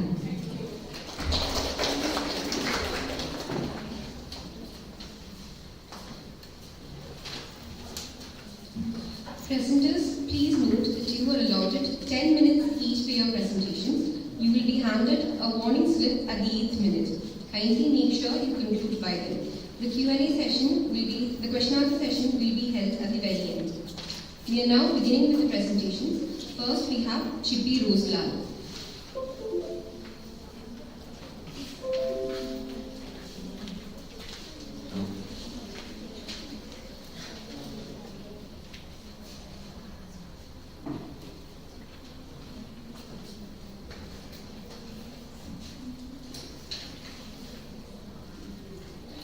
Good afternoon. I'm Chippy Roselal, PhD research scholar. Today I am going to present on the topic Resistance and Reconstructing Identity in Mia Poetry. Okay, first of all, have you all heard about Mia poetry? Or is this the first time you hearing the term Mia? Yeah. Obviously, this poetry, it is from the northeast, particularly from Assam. So usually the literature from northeast is kind of in the margins, and this is a new form of poetry which is kind of evolved in 2016. Before moving to the poetry, let me discuss some historical background of the state regarding the migratory history of Assam. Okay, so in the slide, as you can see, there is a historical background mentioned.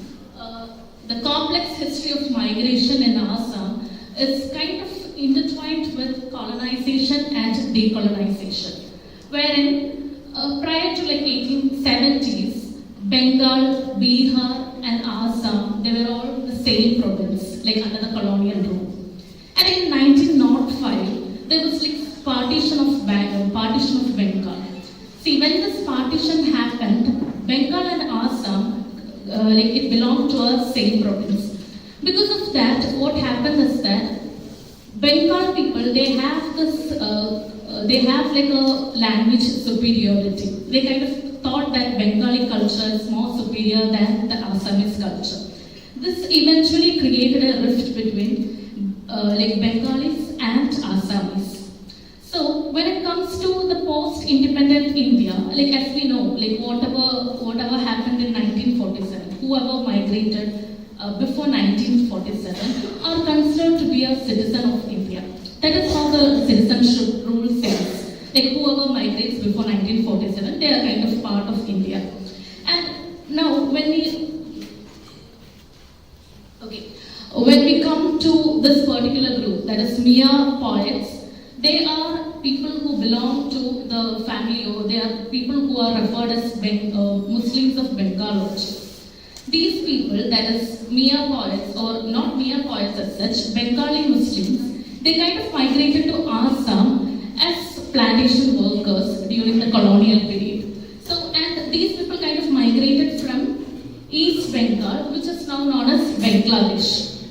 But this is before migration, or before independence. So they are all citizens of the country. But then, since after the independence, what happens is that there is a kind of conflict, or there is a kind of demarcation where it is being said that these Muslims, or the Muslims of Bengali origin, they are kind of the illegal migrants. They are the people who have migrated from Bangladesh. But if we look at the colonial history of India, or if we look at the history of the Indian subcontinent as such, we can see that India, Bangladesh, Pakistan, at one time they were all part of the one nation. So whoever has migrated, or there is a lot of internal migration that is happening within the country, or maybe whatever, like in the Indian subcontinent. And the issue of migration and illegal migrants has always been there. Okay, now there is another historical event that is mentioned here is Assam Accord. This happened in 1985. See, this historical background is quite necessary so that you will understand what the context is. Particularly in Assam Accord, like following 1983 election, Assamese had this idea that there is a lot of illegal people who have come to their state illegally. And they have been made into their names have been in the election list. And there was widespread conflicts. And the conflicts were between the minorities as well as the majorities. And because of that, a lot of violence happened. And finally, Assam Accord was signed in 1985. Okay. Now coming to my topic, that is Mia poetry. Mia is actually a colloquial term which is used as a racial slur against the Muslims of Bengali origin. It's actually a term, in Urdu it means gentleman. But when it comes to the popular discourse, like where the Assamese popular discourse, they kind of consider Mia as something a racial slur. And I hope you're familiar with what happened in 2016-15. This poetry, it is resistance poetry, obviously the protest poetry, wherein it has everything to do with the political scenario. In 2015-16, NRC was introduced. Citizen Amendment Bill was introduced. It is in this background that Mia poetry kind of evolved. In 2016, under the background of NRC. What do you mean by NRC? I'm talking about NRC, CAB. What do you mean by NRC? NRC, National Register of Citizens. Okay, see, since we are living in the southern parts of India, we are not very aware of the migration issues. We are not aware about what is happening regarding the National Register of Citizenship.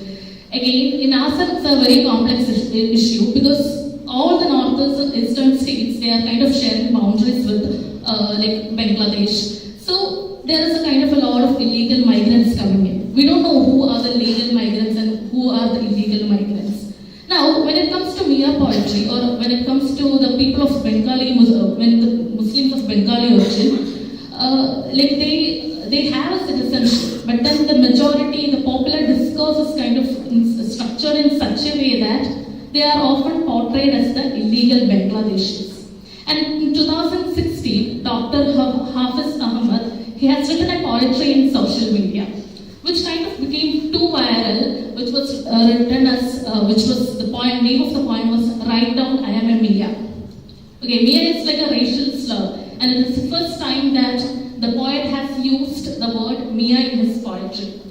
By using the term Mia, the poet is kind of reclaiming his identity. Often it was kind of a racial slur, which he kind of subverted it, wherein he kind of subverted the very meaning of the word Mia.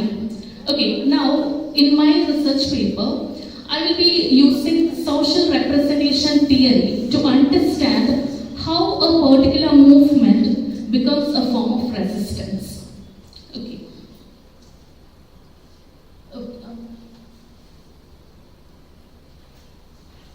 Okay, one more thing. Regarding Mia poets, this is otherwise referred as Char-Chakori poetry.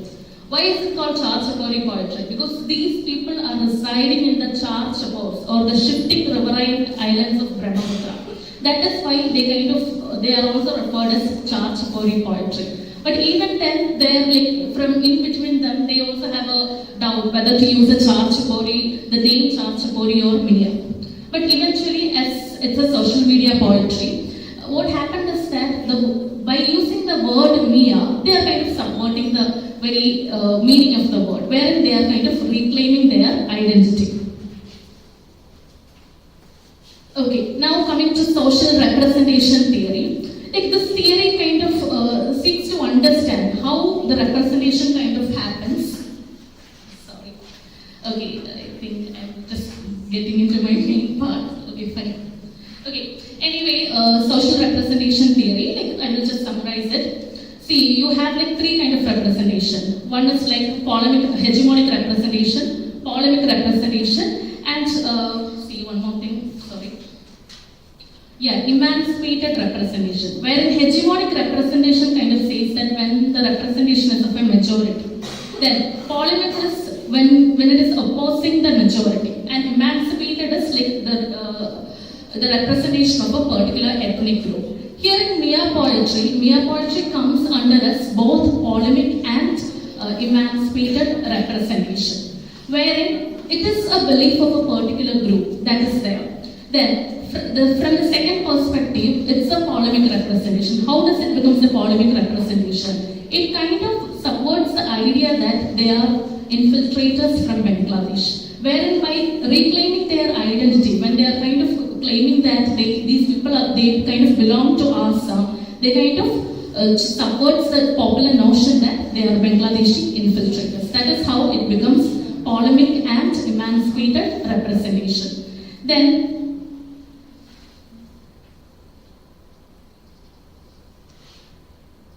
okay, I think for the shortest time, see, there are like three major points when it comes to social representation. One is dispersion of information, other one is inference pressure phenomenon, and focalization. Like dispersion of information, like how does a particular movement becomes a representation?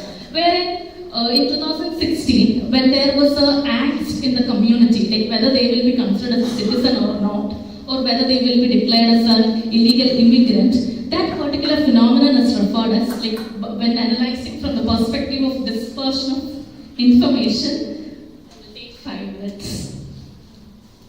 Just 2 minutes. Okay. While analyzing from social representation theory, like these people, like in the beginning stages, can be referred as dispersion of information. The second stage, wherein they start writing their poetry, it can be referred as inference pressure phenomenon. And finally, focalization. Focalization is when they are writing about a particular topic. What is their main topic of, what is their main concern? To prove their citizenship. In order to prove their citizenship, they are kind of, in their poetry, they are kind of reclaiming their identity, as well as they are kind of portraying their identity in relation to Assamese identity. How maybe like they are kind of portraying, they are the sons of Brahmaputra, wherein they are kind of portraying that they have a strong connection to the land. Okay. Then another important event which is kind of mentioned in Mia poetry is Nelli massacre. Nelli massacre is considered to be one of the greatest massacres in Indian history. But this is kind of not represented anywhere. Like maybe there is a film based on Nelli massacre, a documentary is there, wherein what the field remembers. But if you look at the official history, you only have like three reports on this particular event. There is like a commission was mentioned, or a commission was organized to investigate regarding Nelli massacre. But only 3 copies of Nelli massacre has the investigation or the committee has been here. So it is kind of saying that this is kind of underrepresented. So through their poetry, they are kind of representing, or they are kind of having the collective memory regarding Nelli massacre, which is kind of represented through their poetry. So it is also, the poetry is also, it's a resistance as well as a representation of them. Thank you. So if you have any doubts, you can ask me during the question session. Thank you.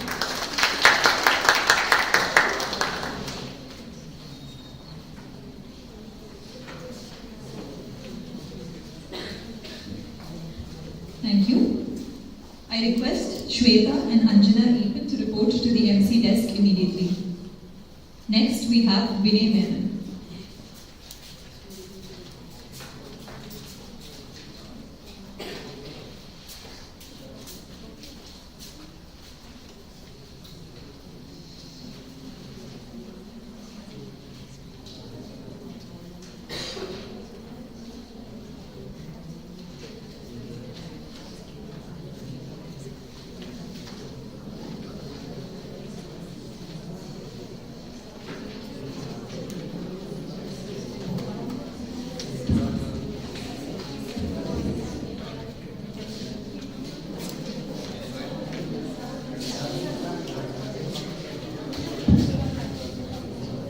Okay, good afternoon everyone. I hope everyone's not too tired at the end of this day to listen to a bit about Japanese history.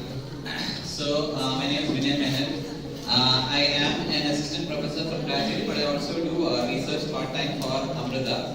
My main thesis topic is basically interpreting like different Japanese manga and anime and how it correlates to history. And this paper is something which came out of that during my research. So I'm basically going to tell you about the issue of interpreting history in Japanese manga. Also, I just noticed that I did spell history incorrectly. Not a great start for me. But the word term Japanese manga is kind of like, it's redundant. Because again, there's nothing manga comes out of Japan. It's basically graphic cartoons or graphic novels produced in Japan or produced with some sort of Japanese production. A lot of people have imitated this style, but it's of Japanese origin, which can be Japanese anime and Japanese manga. So when I was in college 20 years ago, there's only like me who knew what a manga is. Now I'm seeing like it's very nice that 1/3 of my students know what manga is. So, but for the rest of y'all, I'll just catch up real quick on the nomenclature, which is Japanese manga and anime. Manga is any graphic novel. So it's a visual novel. So it cannot have like writing or paragraphs in it. It's mostly graphic novel, which has been produced by any production house in Japan, or a Japanese citizen, so on and so forth. Other people can imitate the style. Anime being the the animated version of that. It's a combination of it's a Japanese English word anime. So again, became hugely popular in the 90s when Japan went international with anime. Just a brief history about that. It started roughly right after World War II, so around 1950. So you have one of the first anime that's over there. That's Astro Boy. Later on, that you can see from the style, it takes a lot of inspiration from Disney cartoons of the time, which is the huge eyes, very soft curves when it comes to representing characters. Then of course, manga took its own sort of direction. Now it's like way more realistic, more gritty, more shading. This is much later, like around 40 years later. Some of these aspects have remained in manga, which I will bring up later. One fact being the giant eyes, which is represented by this girl who's trying to put a tiny contact lens onto that eye, which covers roughly 10% of her eye. It doesn't make sense. And of course, very exaggerated action and violence. As seen here, you might see people like Quentin Tarantino have been influenced by these. So this is roughly manga and how its influences. But I want to discuss about one person, one specific individual, and what it tells about how we interpret manga. And that is one person called Kakuan Sogo, who's a real life historical figure. Most likely you will not have heard of him. So I just said where his story comes in. It comes in quite an old novel. It comes in a novel by Eiji Yoshikawa called Musashi. Now, of course, anyone who's into Japanese culture would have heard of Miyamoto Musashi, one of the greatest swordsmen of all time. The huge brilliant idea he came up with is that you can use two swords with two hands. That's the main step he took forward. So it was way back then, where combat was like that sort of thing. It's medieval Japan. He wrote a book called Book of the Five Rings, which is where a lot of your modern day quotes comes from. Practice something 10,000 times instead of practicing 10,000 things one time. That comes from the Book of the Five Rings. So, inspired by the original Book of the Five Rings by Miyamoto Musashi, Eiji Yoshikawa, who's someone who's like a turn of the 20th century novelist, novelized his entire story. Huge book. Later on, this inspired this individual gentleman over here. That's Takeshi Inoue, modern day manga author. He was inspired by Eiji Yoshikawa's novel to come up with his own manga called Vagabond. Vagabond again, currently on hiatus, but it's like a kind of acclaimed manga. Why I wanted to point out earlier about the huge eyes is that this manga, if you can see the artwork, it kind of retains a bit of realism to it. You don't have the giant Disney eyes, or you don't have. It's not that exaggerated. It's not too cartoonic. So where did these two people coexist? So you have Musashi, which came out in 1935. In a serialized newspaper format, went out in 1939, just on the precipice of World War II. After that, a lot of things happened. Obviously, Japan faced a huge defeat under the United States and the Allied forces. 2 atom bombs were dropped on their nation, the only nation to ever have atom bombs dropped on them.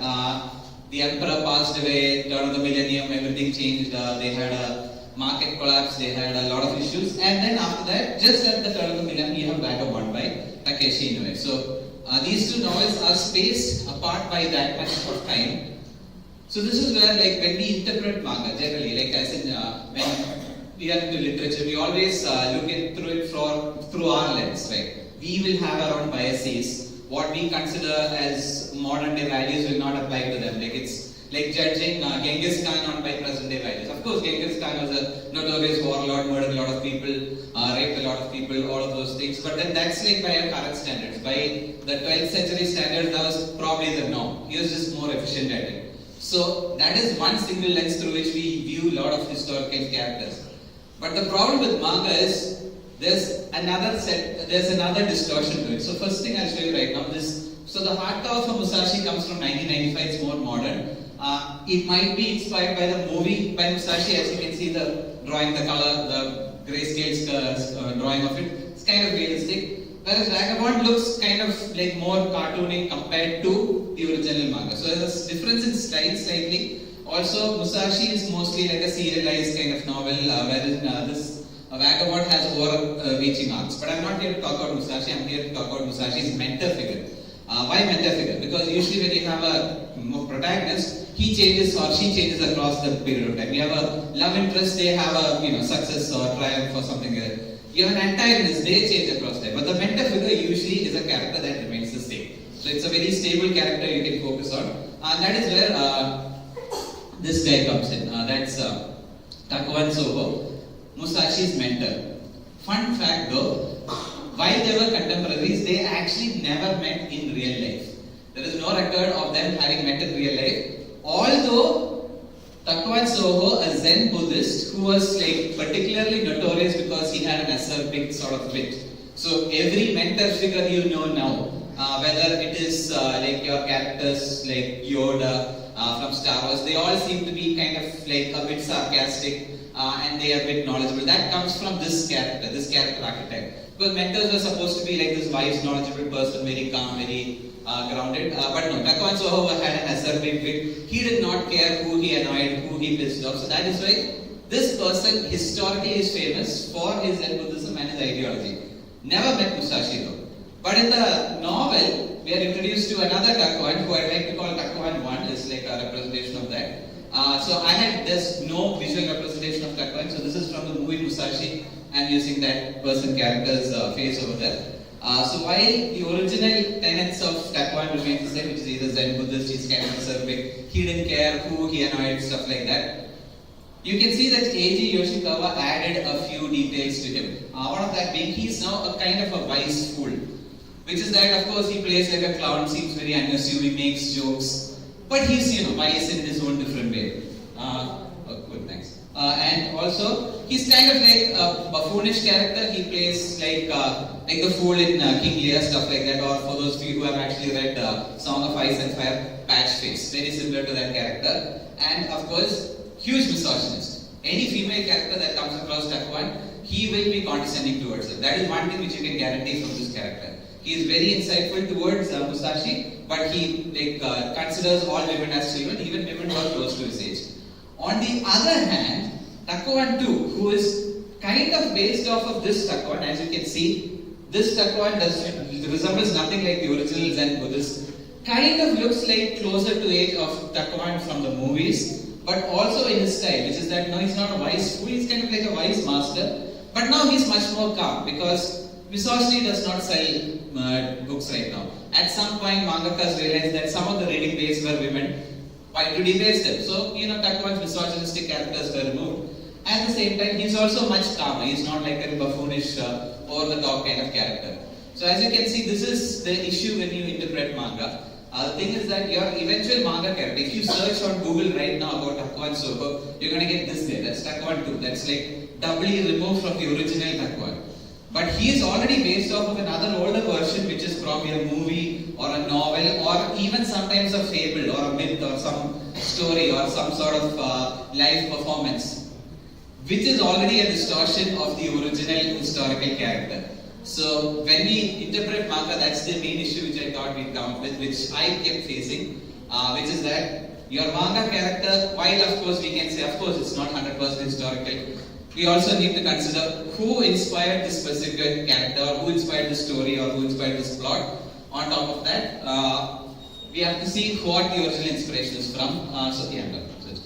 So I don't know how to wrap this again. Once I original Takwan, so I did not know how to wrap up session. I'm very poor at that, so I thought I'd just share another quote by Musashi from his book, The Book of the Fire, which simply says, "In order to learn the universe, there's no point looking at one planet," which I feel like makes sense in today's context when cultural exchange, all those things happen. Okay, thank you all for listening. Thank you.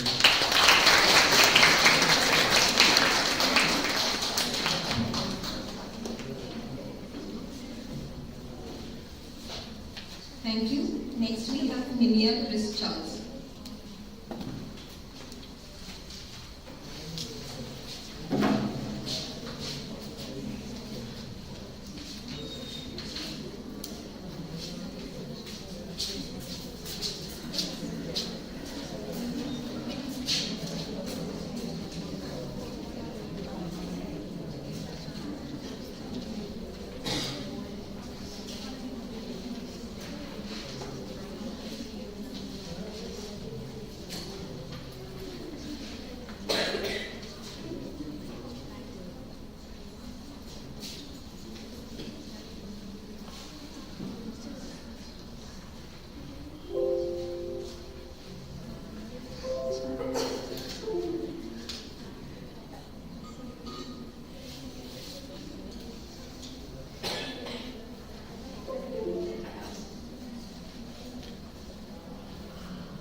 I'm going to present on the topic cultural domination and hegemony in Emmugundan's Mayedi Purada period. So I'd like to begin my discussion by a quote from Edward Said, which goes like this: culture is to be found operating within any civil society where the influence of ideas, of institution, and of other person works not through domination but by consent. So I'm going to focus more on this domination part and delve deeper into the immediate cultural domination and its impact on its colonial subjects. So before going further into this topic, I'm going to give a brief overview about what is Mahi and what is Mayedi. So Mahi is like a 9 square kilometer enclave that's nestled between Talasheri and Vadagara, and it has been under French domination from 1721 to 1950. And it is still a place which has the its colonial past looming over it. Like for example, it's very famous for its church feast, which is built in honor of a French saint who is referred by the locals as Mayedi. So that is a sort of cultural hybridity that you can see in this place. When it comes to Mayedi Purada, it's a novel that the community there consider as an integral part of their culture, because it unveils a whole colonial history of this place through the lens of intertwined destinies of two families. One is of Leslie Side, a foreign French businessman, and Kurumbi Amma, a native Mayedi woman. And as of Emmugundan, he is considered as a storyteller of Mayedi. So, I'd like to go deep into the analysis, first by elaborating on the term hegemony. Hegemony is a term which is coined by Antonio Gramsci, but since we are talking about colonization and cultural hegemony imposed through imperialism, I guess it is important for us to take into consideration Said's interpretation of Antonio's notion of Gramsci's notion of hegemony. Because according to Said, in any society that's not totalitarian, certain cultural forms predominate, just like how certain ideas are more influential than others. But the dominant culture can only come into operation through consent. So here, what Said is trying to explain is that since hegemony is a culturally motivated phenomenon, instead of using coercive methods, West usually tries to get a consent from the Orient through ideological and persuasive means. So, and if you ask, like, what gave them the audacity to do this, it is because West have always fostered this sort of superiority complex within them. As Sachivya puts it, they always believed that just because we are antithetical to Europe, as Orients we are antithetical to civilization. And this gives them this to attain this power named flexible positional superiority. Flexible positional superiority, as Said explains, is something that gives the Orient the power to get into any deep relationship with Orient without ever losing their upper hand. So this can be seen getting manifested in relationship between Leslie Side and Kurumbi Amma in the novel, because Leslie Side is someone who was keen to Mayedi at a very young age, and he mastered the language. He celebrated traditional Malayali festival along with French holidays. And as a businessman, he had always formed deep relationships with natives over there. But still, he always considered Kurumbi Amma, even though she was a very close friend of him, as nothing more than a mere opposition with respect to which he could always explain, or with which he could always, explain Missy or you. Now I'd like to focus on women and the culture of servitude which is imposed by the French officials in Mayedi. So before this, I'd like to give a very brief insight into Leslie Side's family. Leslie Side had 2 sons, one of whom was a bit of a spoiled man. So he was sent away for a war and he never returned. And then there's Gaston. Gaston was actually impotent. So for West, when it comes to their notion of masculinity, it has always been closely associated with wars. So for these French officials who were far away from home and had no wars to fight, they always felt as if it has been rendered impossible for them to achieve this notion of masculinity. So by the later part of the period as in the later part of French domination, when they were become aware of the fact that they are losing political control over the space, they almost felt threatened felt as if they are threatened with an emasculation. So, Gaston's impotency or the physical impotency here becomes a metaphor for the political impotency of a whole generation of French sires who are unable to sustain the power of the elect. So, these sahibs, who almost felt as if their masculinity is hanging by a thread right now, felt very threatened by the strong and independent women of Kerala. Because even though we practiced a lot of patriarchal tradition, we were always, allowed women to have a certain amount of sexual and physical autonomy. Because we as a society never found anything shameful about following some other system. Even though we were never a matriarchal society, we were okay following the matrilineality. So that's there.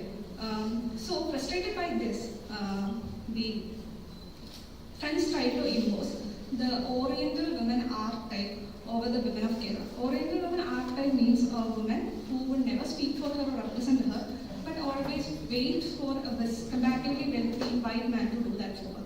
So this can be seen in the example of Kunishida, a prostitute in Mayuri, England, who was forced to serve a French sahib named David Said and relieve him. And even though when he built house for her and paid her in interest, he never visited her because as a woman, she was supposed to come to him and serve him, not the other way around.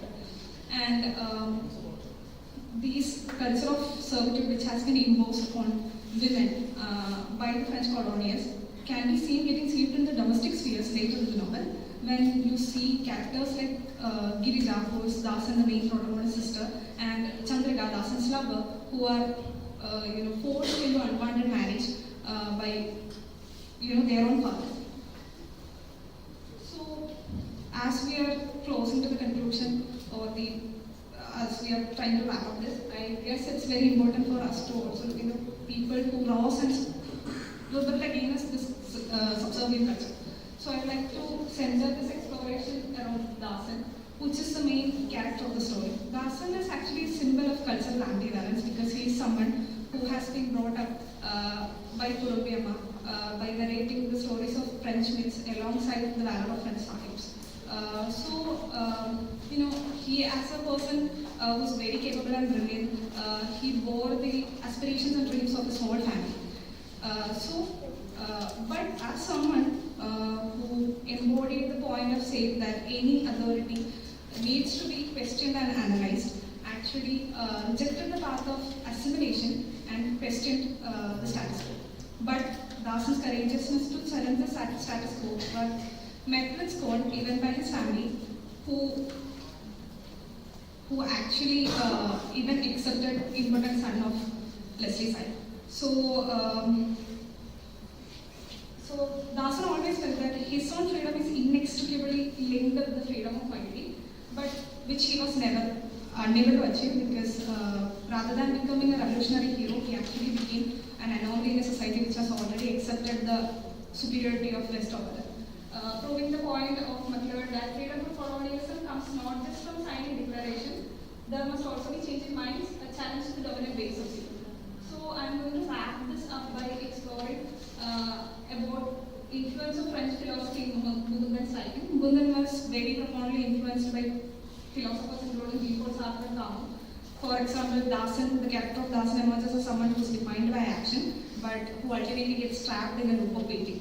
And this loop of waiting is something that is explained by Sartre's paradox of waiting, in which someone waits for himself just to realize at the end that we could never catch up with ourselves in any final or satisfying way. And I guess this can be the reason why Dasan committed suicide, because he could never achieve whatever that he was trying to achieve. And characters like Gaston or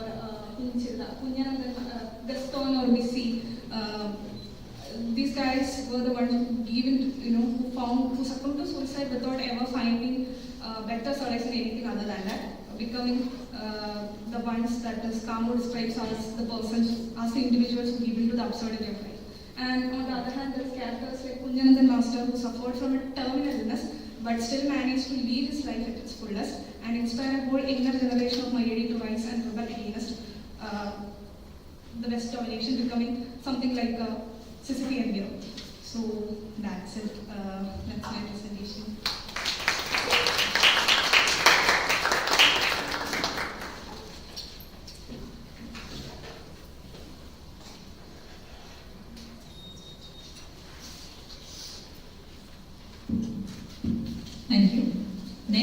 have Shweta S. Manoj.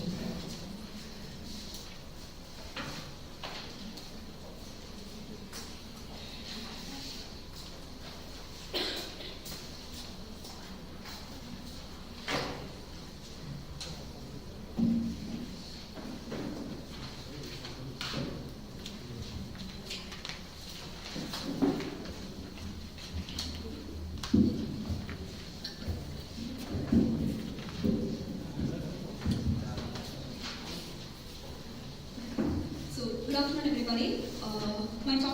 My presentation is entitled as Restrictive Homeland and Progressive Foreign Land, Cultural Mobility and Identity Formation in the Movie Backward Days.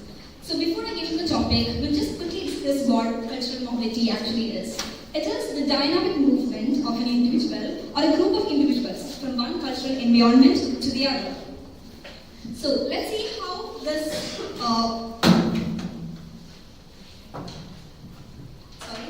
let's see how the theme of cultural mobility is actually applicable in the context of the movie Bangalore Days. So in the movie, there are two places, Kerala, which is the homeland, and the migrated place is Bangalore. So in the movie, it is found that the movie depicts Kerala as a very traditional, conservative, and a very restrictive homeland, and Bangalore is presented as a very modern, very progressive land. So the real question is Kerala really traditional? Is Kerala really conservative? Let's explore this question by pointing out a few facts from the movie. So we'll start with the first aspect of art. Art, as we all know, is the freedom of speech. But the very topic of art is explored in two seemingly different ways in both the regions, Kerala and Bangalore. So Kerala is found to hold a very judgmental and biased approach towards art, whereas Bengaluru was presented as a place which embraces all forms of artistic expression that fosters a culture of freedom throughout the city. So the first aspect of art is highlighted from Kuttin's mother, from the dialogue that Kuttin's mother renders. Kuttin, the character played by Vivek Polly, is found to be taking class 1 poems to a group of young children. And the character played by Kalpana, that is Kuttin's mother, she comes and makes a statement that is, which implies that art is useless and that following the path of art would make him end up just like his father, which is a useless guy. So this statement made by Kalpana is not just actually voicing out her opinions, rather it is actually a representation of the traditional and biased approach of Keralites to art in general. And then we take the case of biking. Biking, which is actually a very rapidly growing industry and a very celebrated art form all over the world, in most parts of the world, is actually looked down upon when it comes to a traditional setting like Kerala. We see that Aju is a very passionate biker or a very passionate racer. But then he often becomes a victim of disdain from his family members because they don't really value this form of art. They often look down upon this. They don't really consider biking as an established art form. Rather, they equate this art of racing equal to art of something that it does when you water in streets. So this has a very profound impact upon Aju's confidence and his relationship with all his family members. But we see that this very guy, he becomes established and he thrives and he excels in life through this same passion of racing when he moves to Bangalore. So that's what I said, Bangalore holds a very progressive approach towards art. And so with that, we move to the next point, that is, let's take the character of Divya. Divya, played by Nasriya Nazir. So she is the heroine of the movie, and the introductory scene itself establishes her as a very passionate and a very career-oriented girl. She's a rank holder, yet she was unable to pursue her career, her dreams. She failed to pursue her aspirations when she was back in her traditional background because she was constantly under pressure of the obligations of her family members. She was a rank holder, yet she was not able to go for higher studies because her parents were very superstitious and they forced her to a marriage, which she was not really interested in. That they didn't even ask for her consent. She was forced to a marital affair which she was not really interested in the first place. But we see that on reaching Bangalore, on breathing the air of Bangalore, she is able to finally find a new definition for her life. Back in Kerala, she was of the opinion that the true identity of a married woman is described by how she looked after her husband, how she treated her husband, how she efficiently manages all the household chores.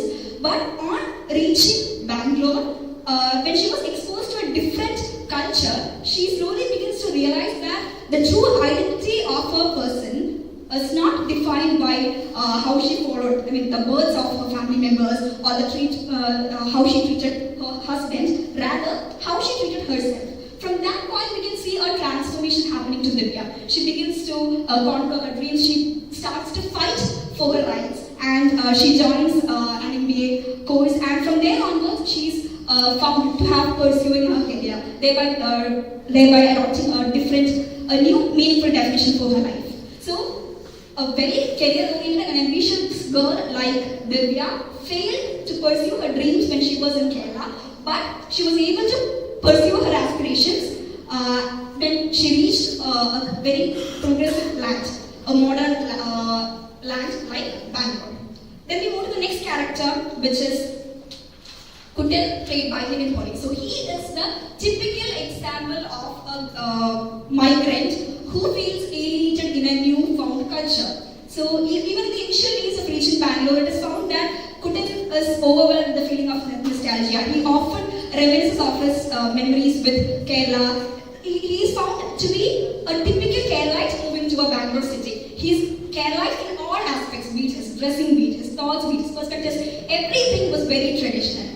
And there is this idea that is very prevalent in Kerala, that is we often struggle in a traditional setting, not just in Kerala. In traditional settings, we often struggle to voice our oppositions or dissent against such a, because the society in general is judgmental. So we often feel hesitant to voice out our concern. So this very aspect is found in Kutil in the initial days on reaching Bangalore, when he was found that he was betrayed by his girlfriend. He was not really happy with what his girlfriend did to him, yet he did not really voice out his concern. All what he did was he resorted to the defense mechanism of silence. But we see that after spending a particular amount of time in Bangalore, after getting acquainted with the culture of Bangalore, there's a slight transformation happening in Kutil. It is be it in his appearance. He adopts the modern fashions in Bangalore. He changes his outfits, he changes his hairstyle, he changes his perspectives, and finally we see that he becomes independent. He gathers the mental courage to articulate his true feelings. He gained the courage to voice out what he truly felt, and this is evident in the airport scene where he finally confronts his ex-girlfriend and expresses his anger over her betrayal. So this shows how a cultural shift has transformed an otherwise traditional, conservative, very submissive man to a very strong, bold, and an independent person. And then we come to the next character, that is Kutil's mother. So she seems to be very excited. Right from the beginning, she seems to be very excited about moving to a city. So why is it so? Because the same problem as I said before, the resistance against voicing out your concerns. Kutil's mother was actually leading a very unhappy and a very constrained marital life back at the traditional landscapes in Kerala. But they don't openly address it. Both Kutil's mother and father was not really having a very happy married life. But they both were actually dissatisfied with it. But they don't really openly admit it, or they don't really directly reveal it. It is revealed to the audience only when Kutil's father left and Kutil's mother is telling her son that she's restricted him from going behind in search of his father, because all these while that is when she actually reveals that she has been leading a very suffocated life. So this shows the general attitude of a traditional environment that restricts people from expressing what they truly feel. And Kutil's mother, on reaching Bangalore, she finds a new friend circle, she finds new so-called exposure dawned upon her, and she feels to be very happy and liberated. So back in Kerala, she's depicted as a character who is very conservative, judgmental, and a very depressed soul. But on reaching Bangalore, on breathing the fresh airs of Bangalore, on getting exposed to the true charm of Bangalore, she is found to be a transformative lady who is very happy, very excited about everything that is happening in her life.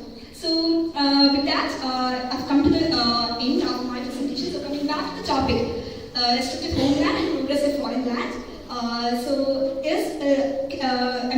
These aspects which I have discussed just before highlights how Kerala the film was successful in portraying Kerala as a very transformative, very traditional land, and how a shift from a traditional setup to a very modern and progressive land actually makes a shift in your identity, and thereby leads to the progress and development of individuals' life. With that, I've come to the end of this discussion. Thank you.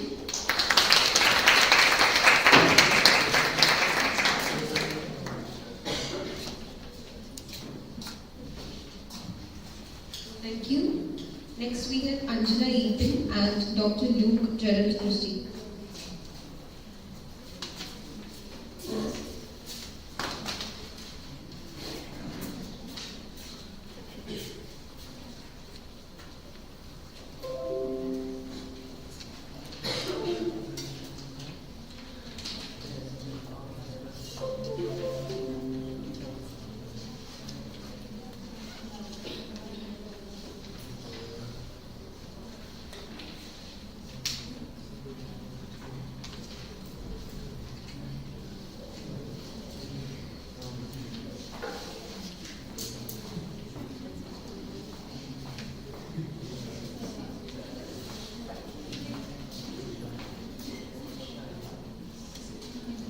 Good evening, one and all present here. My name is Anjana Impet. I'm a research scholar from Vellore Institute of Technology, Chennai.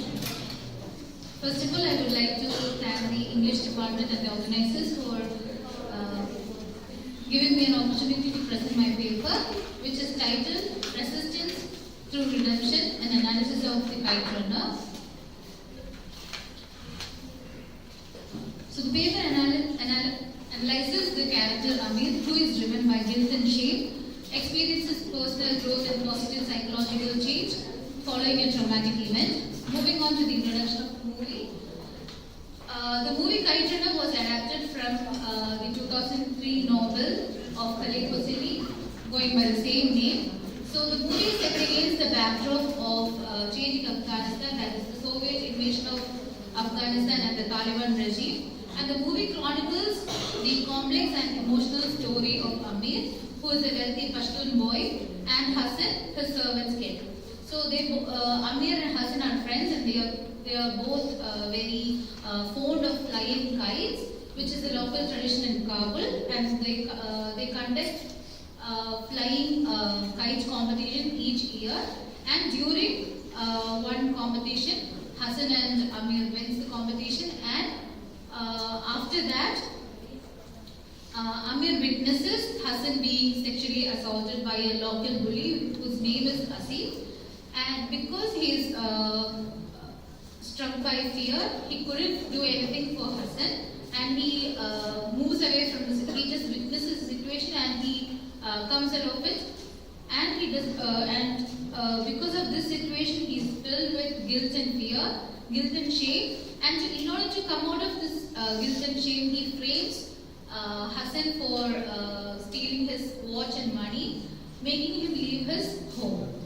So Amir's life is shaped by traumatic events from his childhood, where he, first of all, he fails to protect his friend when he was being raped by Asif, and this subsequent guilt and shame sets the stage of Amir's personal journey as he seeks redemption and atonement for his past actions.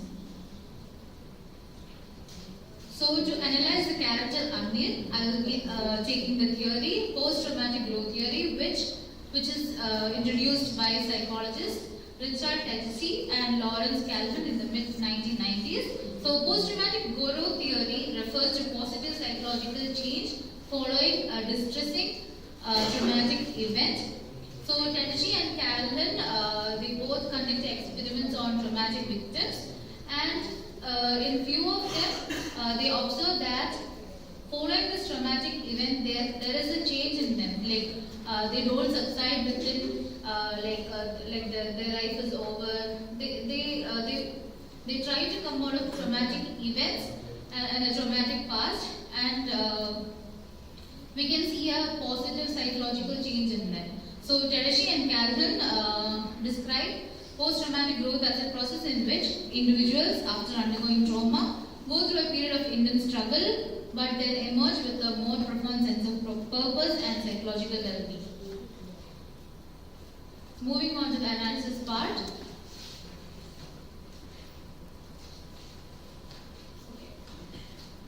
In the movie, we can see post-traumatic growth in the main character Amir as he navigates through his traumatic past and eventually transformed by the events he experienced. So in the movie, we can see that Amir has been experiencing trauma from a very young age. First of all, he loses his mother during his birth, and the main incident that makes him traumatic is the one I mentioned before, that he sees Hassan being raped by Asif, and he did not move a muscle, but he just runs away from the situation. So that incident itself puts Amir in guilt and shame. And the second one is fathers and relationship. As I mentioned before, Amir was raised by his father, and because of Amir's father always compare Amir with Hassan. He wants Amir to be brave as Hassan, and he wants a courageous kid and who just like Hassan. So this comparison, and we cannot see a good emotional or a supportive bond between the father and son in the movie. So this creates a rift in this relationship between Amir and his father, and this also makes him traumatic. And during this third one is during the Soviet invasion of Afghanistan, Amir and his father they're asked to they immigrate to the US. So when they were in Kabul, as I mentioned before, they were a wealthy family. So they were known by everyone, and they were given a lot of respect, and they were given a lot of recognition. But once they immigrate to the US, they are treated like normal citizens. They are not getting the respect, or they are not getting the recognition that they were enjoying when they were in Kabul. So all these three situations, we can see that Amir has been experiencing trauma from a very young age. Moving on, post-traumatic growth in Amir. Upon knowing that Hassan is Amir's half-brother, and during the Taliban regime, Hassan has been killed by the Taliban, and Hassan has a son whose name is Saurabh. And we can see that Saurabh is also leading a traumatic life. He has also been sexually assaulted, and he is on the verge of suicide. And upon knowing this, Amir, who was in the past, who was a non-courageous, non-brave kid, who ran out of situation. Upon knowing that Saurabh is in danger, he takes a courageous step and he goes back to the country. He goes back to the hometown, and he fights his childhood tormentor Asif, who is the Taliban leader now, and he rescues Saurabh from Asif, and he takes Saurabh to the US with him. So by doing such an act, he is seeking redemption for the mistakes he has done in the past. In the past, he could not help his friend Hassan, who was being sexually assaulted, but in the present we can see a transformation in the character of Amir, that he is coming out of his traumatic past. He is seeking redemption. He is seeking atonement through saving Hassan's son, and thereby he is experiencing his I would like to conclude my presentation. So in the movie, post-traumatic growth is primarily seen in Amir's character as he evolves from a guilt-ridden boy into a man seeking redemption and transformation. Amir, through rescuing Sora, finds a way of forgiving himself for his past actions, thereby finding new meaning and strength in the aftermath of trauma. So the film emphasizes that while trauma can be devastating, it can also lead to personal growth and rebuilding broken relationships. Thank you.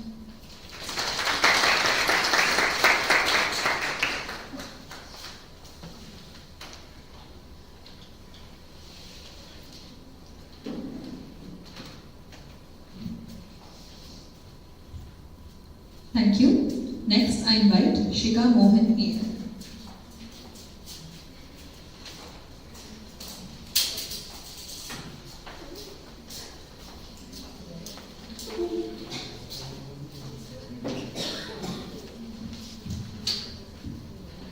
Good afternoon, everyone.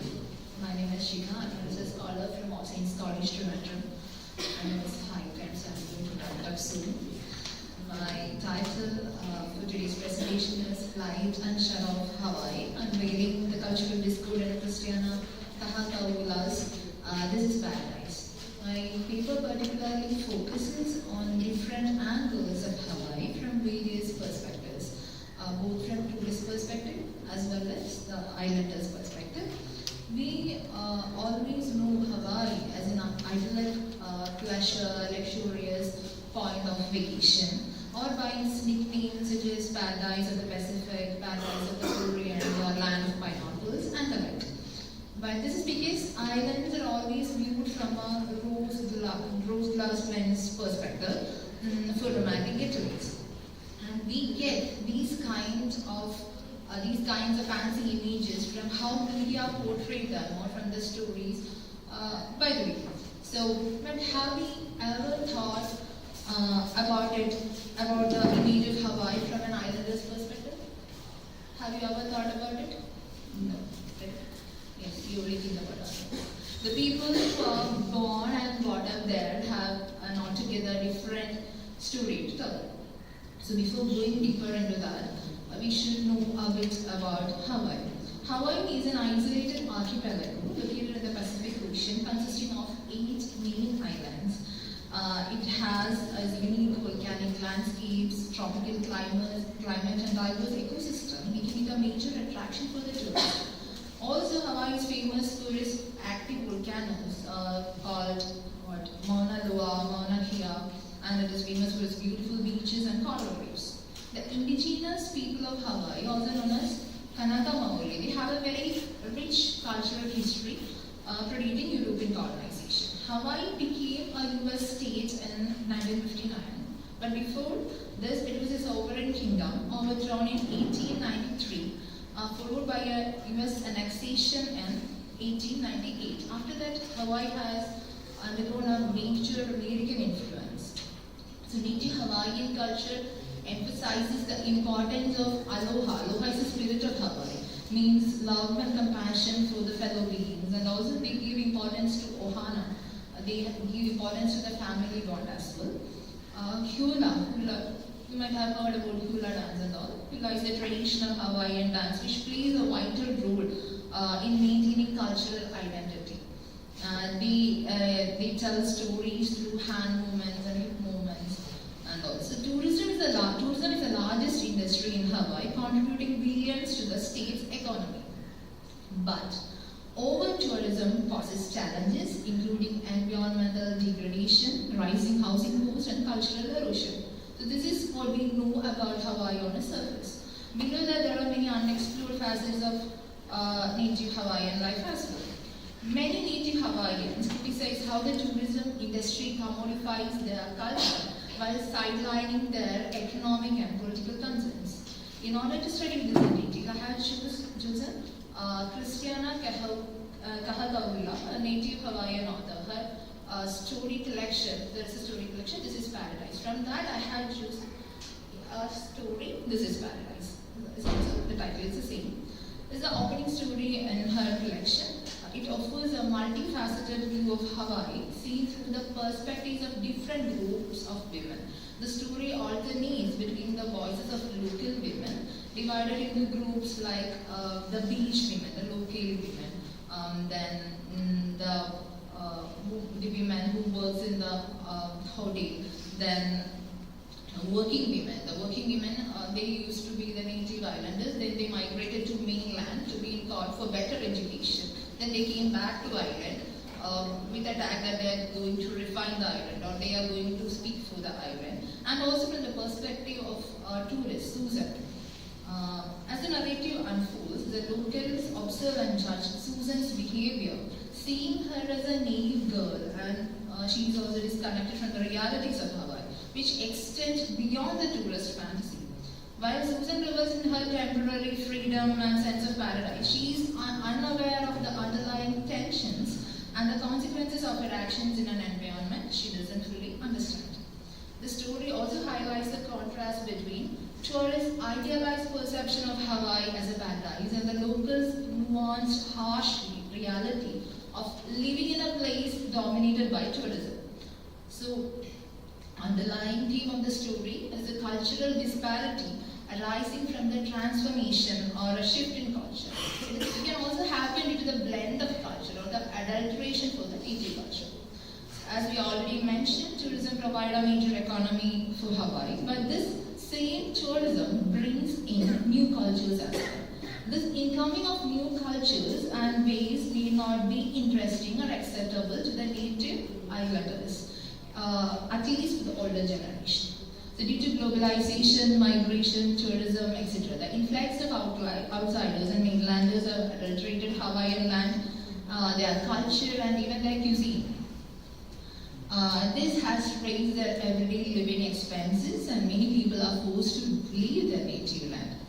So, considering the story, this particular girl, Susan, she expects a very warm welcome from the native Hawaiians and a friendly gesture, but she's denied of that warmth from the native Hawaiians. This happens, or this intolerance, or this unacceptance of the tourist people arise from the intolerance of the natives. They are totally fed up of what the new cultures do to their own culture, how they are being ripped off from their native Hawaiian ways, how the tourism has elevated their housing costs, their everyday expenses, how it has destroyed their land in the name of development. All the incoming elements from the mainland created a scar on their very culture. And this disparity created a rift between the natives as well as the tourists. So the commodification of Hawaiian culture and tradition for the sake of tourist consumption often creates a discord between the local efforts to preserve cultural identity. So thus, by probing in the cultural mobility in Hawaii, it is evident that the island acts both as a bridge as well as a battleground for cultural exchange. So that's the wrap. Thank you.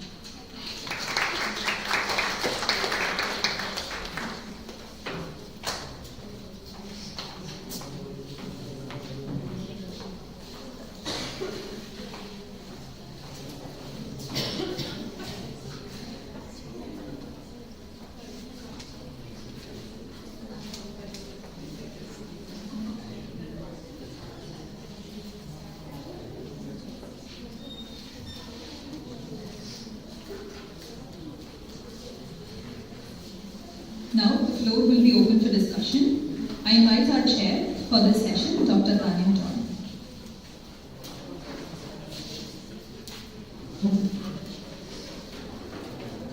I request the participants to please come on to the stage.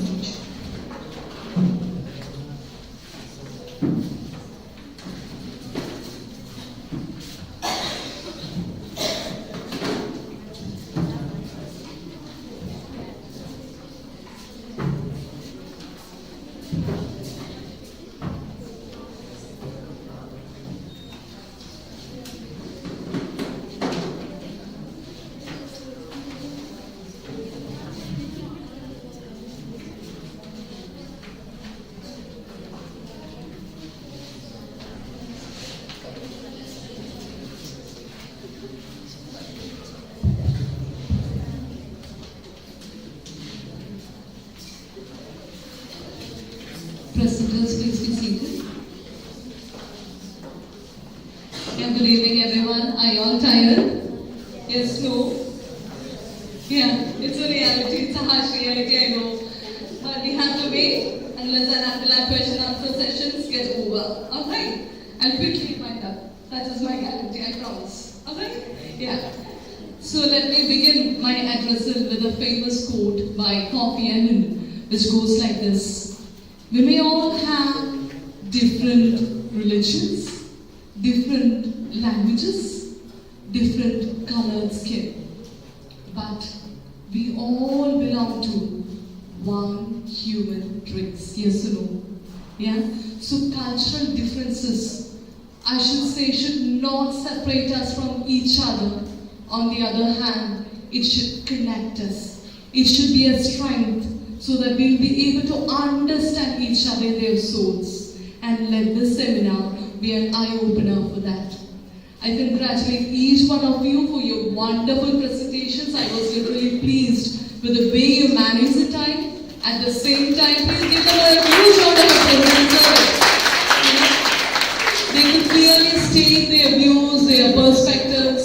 It was an eye-opener for me as well. Alright, so without wasting much time, let us move on to the most awaited moment of question-answer sessions. Alright, so the first presenter should be, hi Chippy, how are you? Yeah, your topic is resistance and reconstructing identity in Mia poetry. Yeah? Okay, so Mia, I think it is used interchangeably, that word, yes or no? Yeah, for Bangladeshi as well as illegal immigrants. Yeah? And it is loaded with lots of connotations too. Yes or no? Yeah. So my question is, if geographical belongingness is an indicator, then it solves all the problems. But the question is more closely tied to ethnicity and language. Yeah? How will you respond to this? Do you want my...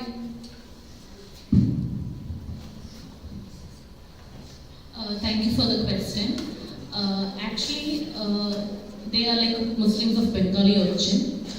But the point is that when we talk about geographical location, like when we talk about ethnicity, see, India is a land of heterogeneous, it is like a heterogeneous land with multiple ethnicities. So when we say language and ethnicity is a part of their defining culture, which language will we choose? Which ethnicity will we choose? The thing is that at a particular point of time, when we are kind of defining how a nation evolved or how citizenship evolved, like the idea of nation, citizenship, everything is comparatively new. Something that came with colonization, I would say. So, when we are kind of defining them as illegal migrants, or when we are kind of categorizing a particular set of people as illegal migrants, we should have the proper documents to say that they are illegal migrants. When a particular community, when they have the documents and when they kind of present it, like you can never categorize them as an illegal migrant.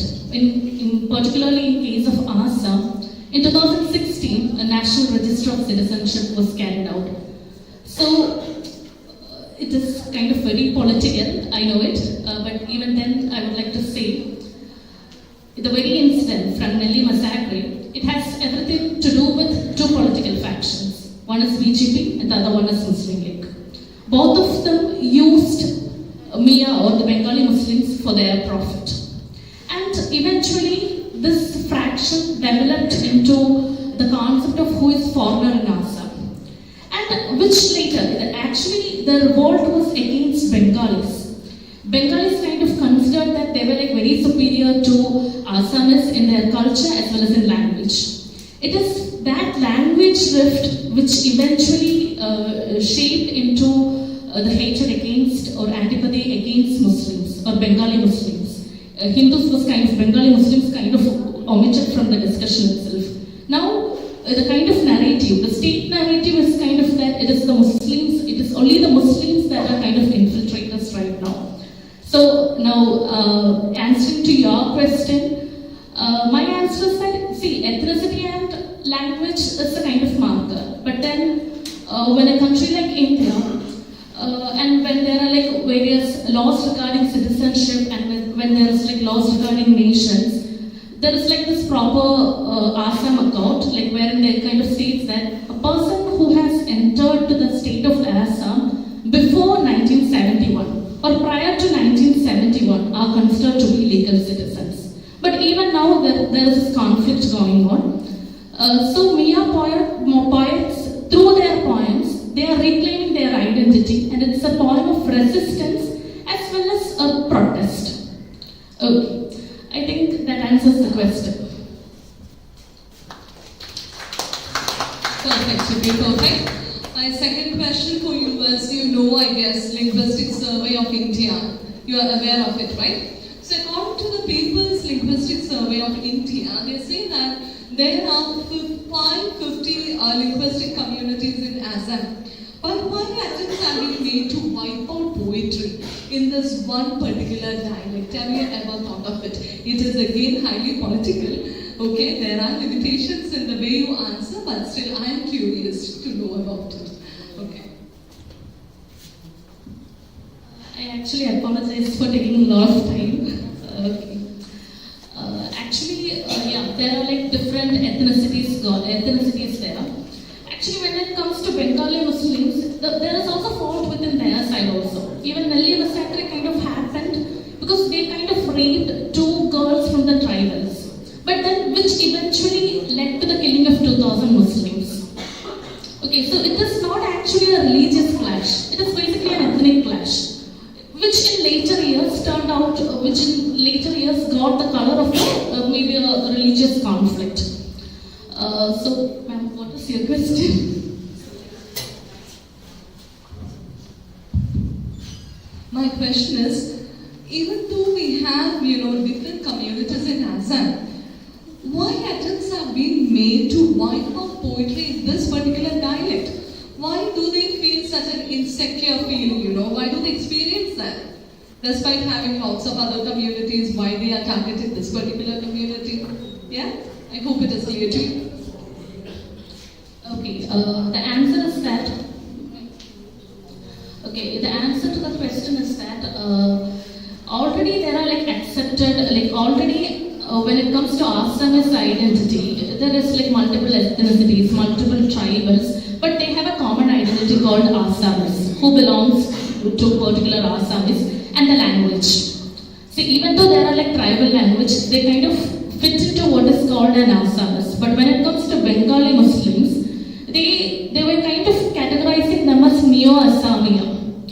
But then that category was not fit enough to maybe justify their origin.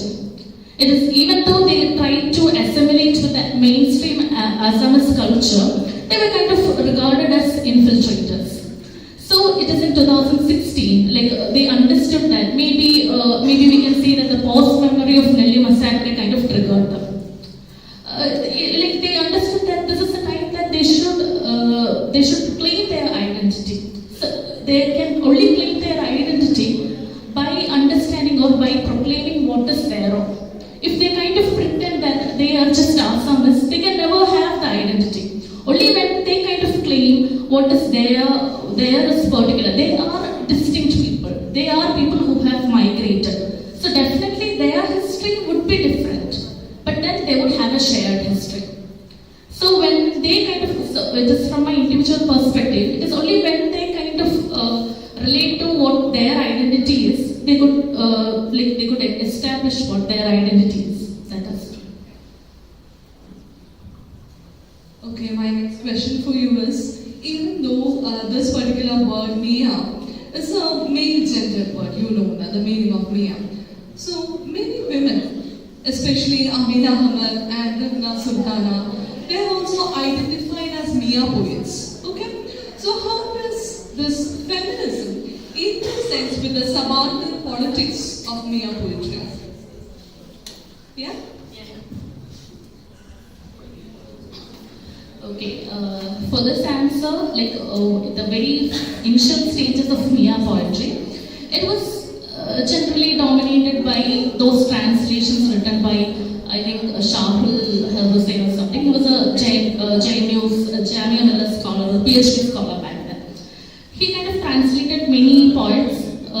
many poems into English, and that is how Mia poetry got popularity. See, after that, there are poets like Rahna Sultana, where she started talking about from the perspective of women. But even then, even when we kind of read Mia poems, there is like a collective identity regarding Mia. There is no particular feminist identity in there. Like they are kind of saying that, talking about Asam as their mother. They are kind of hinting at maybe the rape or something that is being, how the violence that is being targeted against women. But then when it comes to other poetry, maybe as a particular belonging to a particular religion has got a restriction over it. That can happen in almost all when it comes to even refugee literatures, which is written by Islam women. Like comparatively, the literature that is written by women is low. Particularly when it comes to refugee, when it comes to representations from that particular community. So I feel that they are kind of representing, but then if you look at it, they are coming from a very marginal point of view. Or whenever they are kind of representing it, they don't know that they are an epistemic subject. So there is this lack in representation. So I agree that Mia poetry is kind of dominated by male poets, but there are female voices coming in. But the female voices, when it comes to the female voices, we can say that as we talk about feminist literature, as just like the first wave of feminism, this is the first wave of feminism in Mia poetry. Maybe in coming years or 10, 20 years, they will also start writing their own perspective. My last question for you is, I won't torture you, Rivers play a very significant role in Mia poetry. Yeah, no? So, we could find lots of images or maybe metaphors of rivers. So, but due to climate change, river waters can also turn into a threatening force. Yeah? So, how do you respond to it? See, in Mia poetry, we could find the elements of river waters, as metaphors, as images, And now, what happens right now is we live in a world of climate change. So it is affecting the river waters too. It has nothing to do with your presentation, but I am curious to know about it. Your reply, your response regarding this. Okay. See, these people are like marginalized people living in the rural lands of Brahmaputra. Obviously, we can apply the concept of rock Nixon's law violence there. See, when they kind of migrated to Assam, like in 1870s or following in 1910s, 1920s, at that particular point of time, when they migrated, they came in search of prosperity. In Assam, nobody was willing to work as tea plantation workers. At that point of time, these people came in and they thought that this would bring them prosperity. But then, as part of colonial project, like Grom of Food project, they started working there. But instead of prosperity, what waited for them was the flood and maybe, it's kind of symbolic of their situation. They kind of went in for prosperity, but then what they got is like a liminal status, wherein they are living in a situation where their identity is not even fixed or they're just not even recognizable. So when it comes to from looking from an environmental perspective, obviously every time the marginalized people who are living in the subsets of the society, like wherein they are living in the riverine islands. So where these people are very vulnerable, maybe even when they have documents, this is kind of an maybe far-fetched, but even then, when they are living in a flood-prone area, there is high chance that the documents that they have can get washed away. I'm just saying I know it's like our statement, but even then that's a possibility. When we are living in a very urban setup or when we are living in a very secured setup, we don't know the precarity of that particular situation. But then when we are in such a situation, or maybe in a very marginalized, not in a marginalized, maybe a very low-lying area wherein almost every year it is referred as riverine, shaping riverine islands of Brahmaputra. Because after each flood, the demography of that area keeps on changing. Some areas would be underwater, or maybe it still would be there. Okay, that's it. Thank you, Chippy. Brilliant. Okay. So next person, Vinay. Hi, Vinay. Your presentation was superb, man. No words. Okay. So he deserves it. You can, no problem. Okay. Yes. And Vinay, what was your topic? Your topic? The issue of interpreting Japanese manga, distortion of the double lens of history, and the case of Tekun Soho. Okay. What made you to choose this particular topic as your area?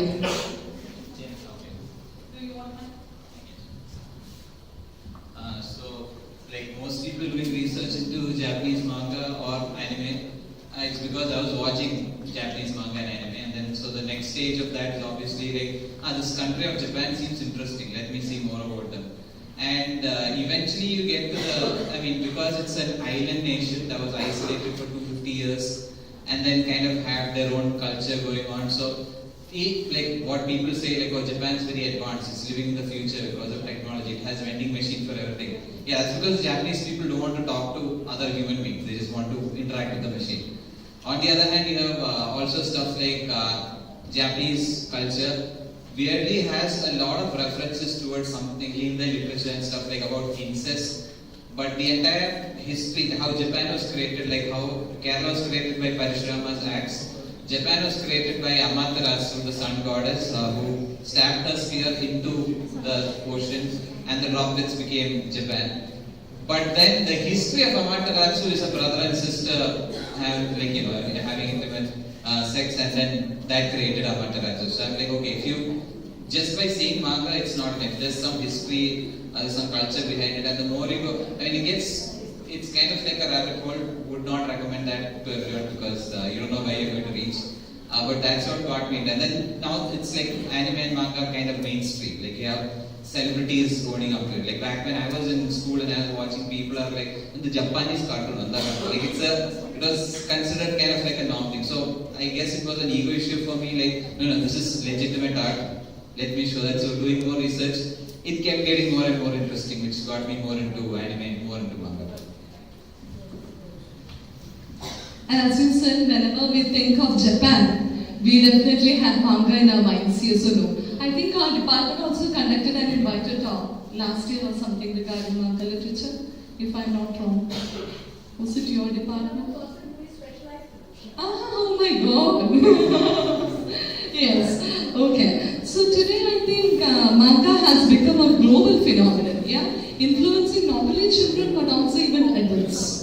Okay, it has become a part of their Japanese culture too. And my last question for you is, could you explain how cultural, social and temporal context shape these adaptations and how it creates hybridized versions of historical figures? I hope the question is clear to you. Do you want me to repeat it once again? Yes. Yeah, sure. How cultural, social and temporal context shape these adaptations and how it creates hybridized versions of these historical figures. Alright. Okay, so for the temporal part, one thing which I found interesting about people in Japan is if you ask them about what's interesting about your town, they would be saying instance of there's a temple which was built in the year 1150 AD. Like I have asked my students when did India gain independence, it oscillates between 1940 and 1947. Not all of them are that sure. So they are very attuned to their history, that local history, whatever. They have like a regional festivals which happen probably only in that town, maybe in that area of that town. So they are kind of very well attuned to their history.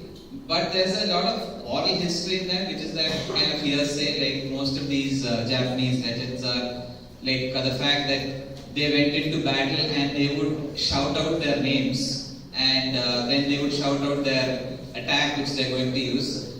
That's like, it's that's like myth. You don't have time in a pitched battle when you're trying to murder the other person. The other person is not going to wait for you to say, like, oh, let me introduce myself. Okay, this is my first attack. I'm going to hit you like this. And then, okay, fine, let's go.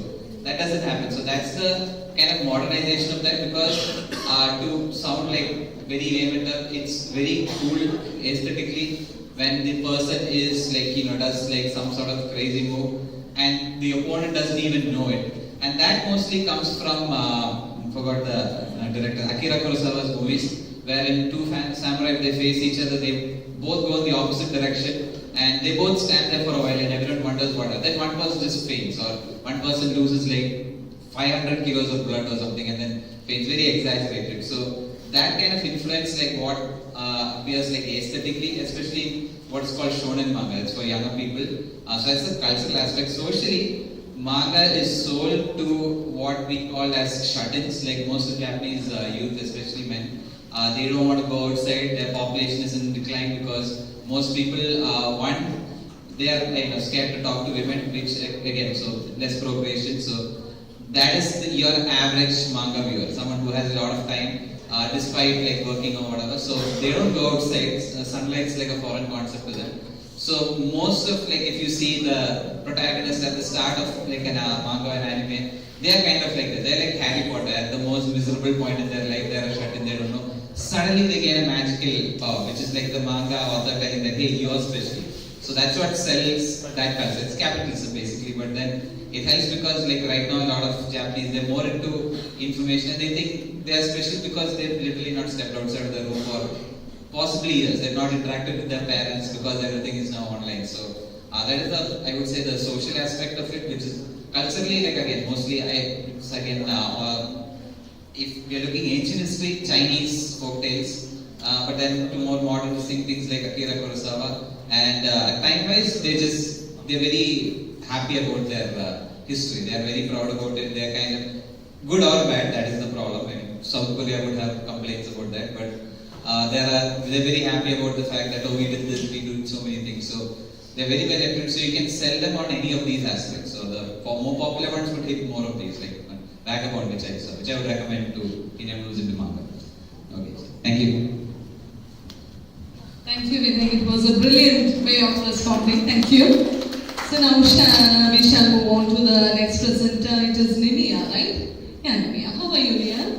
Okay, yes. Nimia, your presentation was very, very interesting, and your topic is colonial residues, right? And the sacred dragonflies of Indian Cairo exploring domestic spaces. Why domestic spaces? Yeah, it's okay.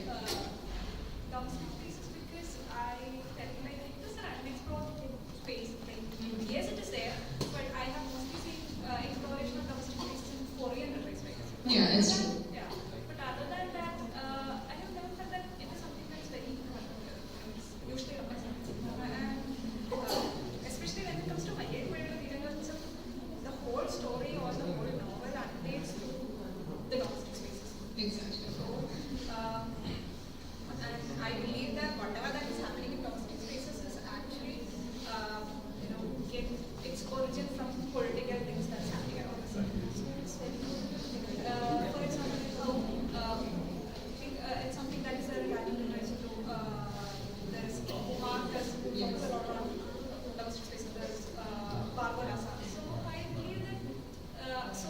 Initially I was thinking about doing a comparative analysis between Latin literature and Malayalam literature, and how domestic space was very represented in both of them, and how the colonialism affects these domestic spaces. So then it's like a very vast topic. So I just focus on.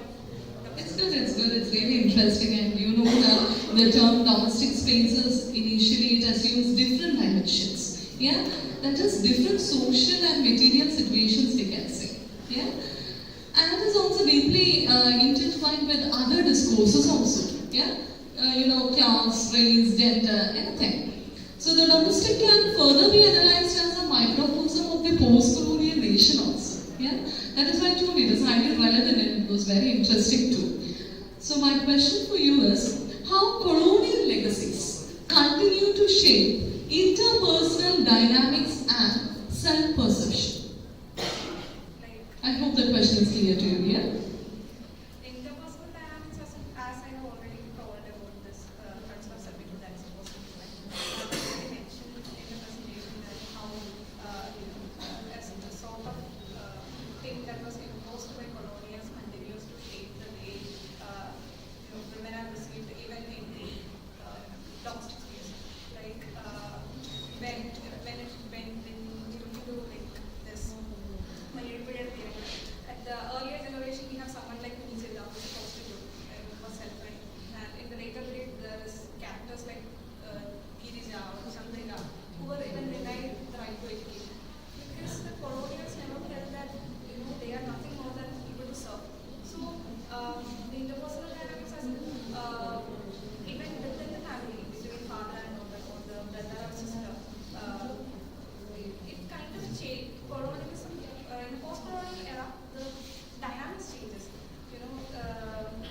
Dasan was able to continue his education. He was even allowed to go to French, but he rejected. But Girija, on the other hand, was as smart as him, was unable to do that.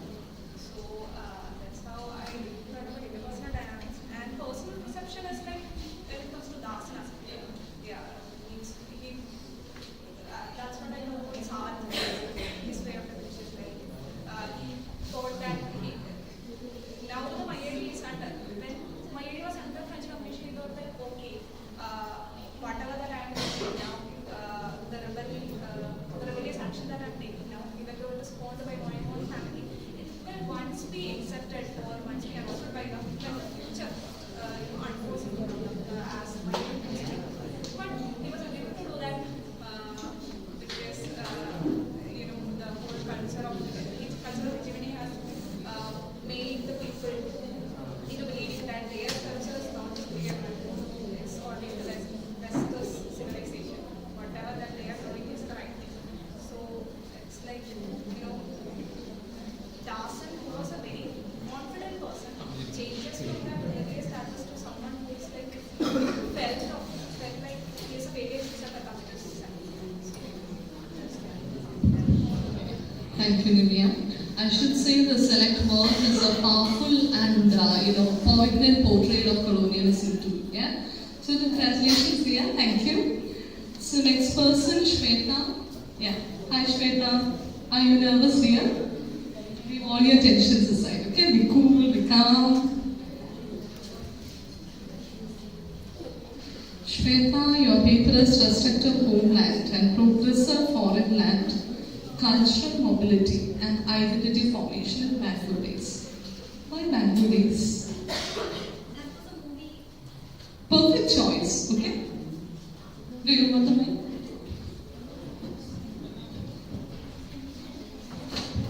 Okay, so first of all, thank you for the question. And I'm not someone who's into movies, okay? And I'm a person who loves family gatherings and spending time with my family. And from what I remember, this was the first movie that I watched with all my cousins. So what the movie portrays and my situation was, like, in a way, it matched, and I remember having a very good time with my family watching the movie. So it was special for some reason, and it was already there in my mind. And when the cultural mobility, so this is my first experience in attending a paper presentation. So I thought that rather than starting with something which is very unknown to me, I'd better start slow and start with something which is very familiar to me, which is something on which I have a certain amount of confidence. Thank you.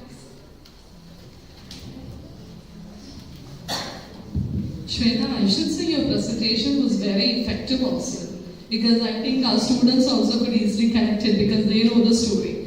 And I don't think you were presenting for the first time. I was thinking maybe third or fourth time. Okay, so migrations, again, displacements or dislocations are not, phenomenon that are new to us. We all are familiar with it, right? We learn lots about it in literature too. So in fact, it has been the hallmark of human civilization, yeah? And the case of Kerala is not different, yeah? So which is clearly depicted in your select movie, Bangladesh, yes or no? Do you agree with it? Yeah. So I think what is presented through this particular film is a cosmopolitan space. Do you agree with me? Yeah. So wherein encounter negotiations of subjectivities, time, space, which is facilitated by the prominent discourses of neo-liberalization and globalization. Okay, so let me come to my question and just give you a code. I think you might be familiar with it. Let me recite that code. Don't ask where I am from. Ask where I am a local. Don't ask where I am from. Ask where I am a local. Okay? Yes. So could you explain how these transformative journeys of the characters reshape their identity? Don't ask where I am from. Okay? You got it? Yes. Ask where I am a local. Keeping that in mind, keeping that quote in mind, could you explain how the transformative journeys of the characters reshape their identities? With reference to your select movie, you can answer. I hope the question is clear to you. Yeah, thank you. So the question was how the transformative identities, journeys. Okay. So we are all human beings, and we all undergo as days progress, as we enter into different stages of life. So we get transformed. Actually, we get transformed day by day. Okay. If a person, right from how he from the time he was born till the time he dies, if he remains a constant, if he remains a stagnant in a particular place, if he remains stagnant in his ideologies and everything that he does, there is no scope for transformation, and thus we cannot see that he has led an effective life. There is no meaning to his life if he is not subjected to fluctuation or transformation. So the question, how transformative journeys, then identities. Okay, so all of us are not, all of us, like what we today was not what we were before. Okay, what we are today is completely dependent upon the experiences that we have encountered, the books we have read, the movies we have watched, and everything that we have heard and seen. So at the end of the day, so if you ask me what I am today, I cannot say about that. I may give you details about where I was born,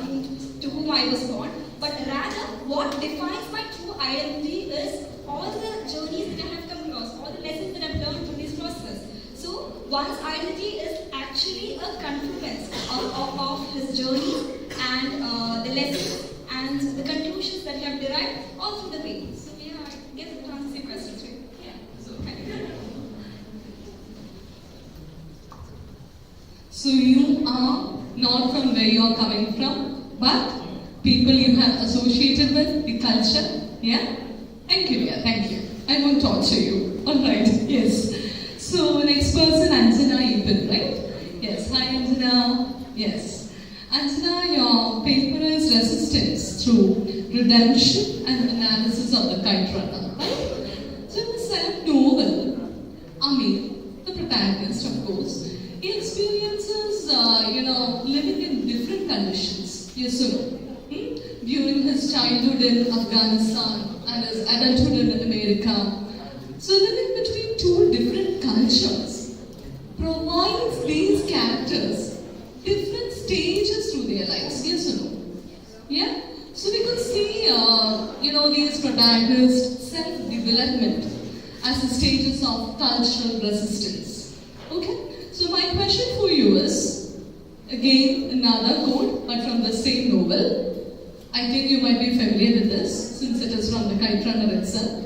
A boy who would stand up for himself becomes a man who can't stand up to anything.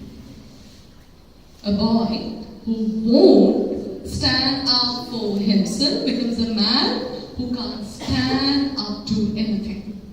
This, in fact, Baba says to Rahim Khan about Amir. I think you're familiar with it. Okay, so in your opinion, how far Amir has succeeded in resisting the power dynamics of this country? Initially, he finds it difficult, right? But later on, we could find a change in him. So, what is your response to it? How will you respond? So, in the initial phase, like during Amir's childhood, till he leaves to the US, we can see Amir as a kid who doesn't stand up for anything.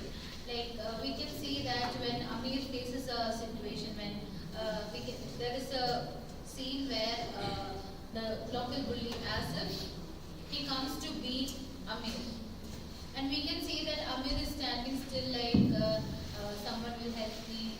Like he will stand still, but at that time we can see Hassan is standing up for Amir, and he is like shooing away Asif like that. And from that particular scene, we can see that Amir is that kind of boy who is like, I don't like that word, but he is like coward. Yeah. And we can see that Hassan is brave. And we can see that while Amir is like that, because of the situations that he is encountering all the time. Like when we have this is my perspective, like when we have a person to, like we can can easily approach, like a father or like our parents. I think like all these bonds, all these relationships shapes our identity, shapes our like if I respond, if I stand up for anything, or if I stand up for any violence or any discrimination that is happening, like maybe it's from my parents or it's from my upbringing. So we can see that Amir has not been like raised up like that. He is like, we can see that all the time he's alone, he's writing fiction, and like nobody gives him a space to like express himself. When he approaches his father with a story, we can see that he's not at all interested, and he's clearly interested in his business. So do you think he could attain redemption for his past inaction? Yes. That can be seen after he moves to the US. And as I said before, he is constantly like haunted by his past. He is like constantly haunted, like okay, he couldn't help Hassan. He should have done something. And that realization comes when he learns that Hassan is his half brother and Hassan has a child, and Hassan's child is also like living the same traumatic past as Hassan, and like he knows how hard it is, so he takes up the journey to save Hassan. So we can see here like that very step is like evident for the transformation from a coward Amir to a brave Amir. So by doing that act, like we can say like he shouldn't have like seek redemption if he wouldn't have helped Sora. But in this case, he has taken a step. He has taken this, okay, I should do something. I have done a mistake in my past, but I shouldn't repeat it.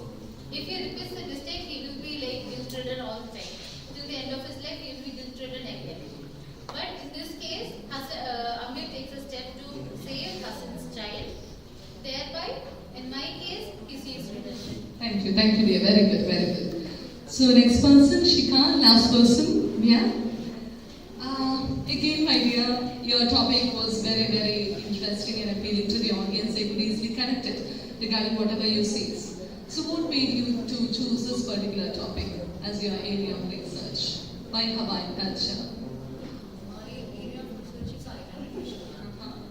Hawaii was there in my initial reading. So when I did some study on that, islands are always a fascinating topic. Yeah, it's true. From the childhood, when we read the Bhagavatam, island has a particular niche there, right? It is always considered as pressure drops or mysterious place. This sort of place where crime is, the treasure island. That kind of thing is being given to islands. So apart from that, I wanted to know how the native island is. These all are the fantasy beaches that is being given to islands for ages. Apart from that, how the native island is free. That's what I wanted to know. So for that, I selected a few islands and studied. On Hawaii, I can also study on Hawaii music. So I thought it would be easy for people to know about the cultural mobility easily rather than selecting other islands. Because when we hear about Hawaii, we know it's a place of vacation, a place of luxurious vacation. A kind of tourist destination, but beyond that, it has even the postcards of Hawaii, or the brochures of Hawaii, even very, very romantic side of Hawaii. That is not how the native Hawaiians see. okay. So what is your take on spoiling the traditional culture in terms of tours, with special reference to your Hawaiian culture? How this tradition is getting lost in terms of tourism, from the perspective of islanders? They started their culture from the time of colonization because first there were another Maoris, then the indigenous Hawaiians, and at first there came the Christian missionaries, and they started conversion, and they inculcated a thought in the native Hawaiians that Tula tradition, or the Tula dance, it is pagan, it is not something to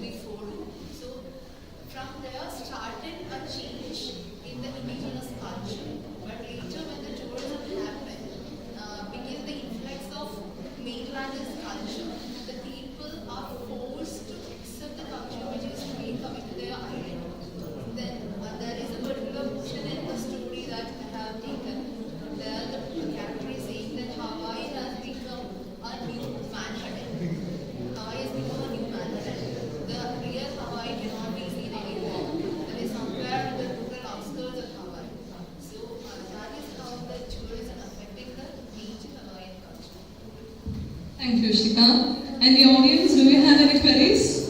No, we just want to go home. Is that the case? Okay. Then quickly we shall find out. So, yeah, you have a question.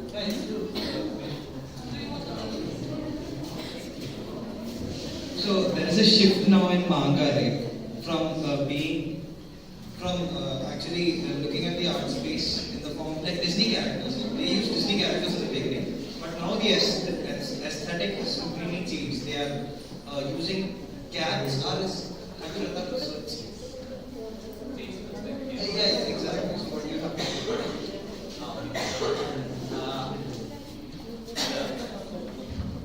So very how to answer this politically correctly.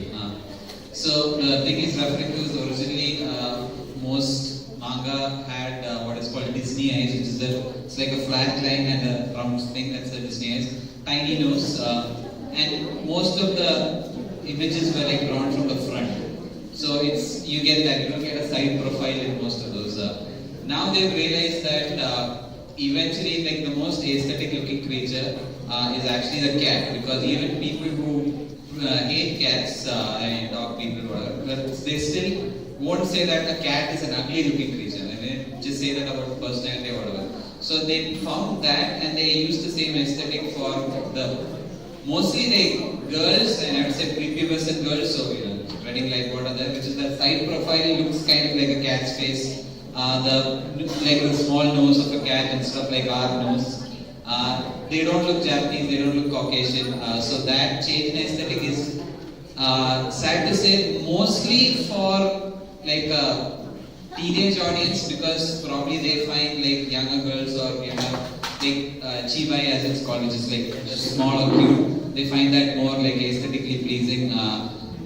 Also could be that there is a rise in I don't know the official term for it, but furry fan base, like people who identify as animals or they have like a fursona, which is like so there's a lot of that coming out, which is like being normalized. So a lot of people maybe identify like, I don't like people, they're ugly ears and their hands and something. I like cute cat girls, so like with the ears, which is why like right now it's not just in anime and manga, even gamers have like the headphones with like the two cat ears, stuff like that.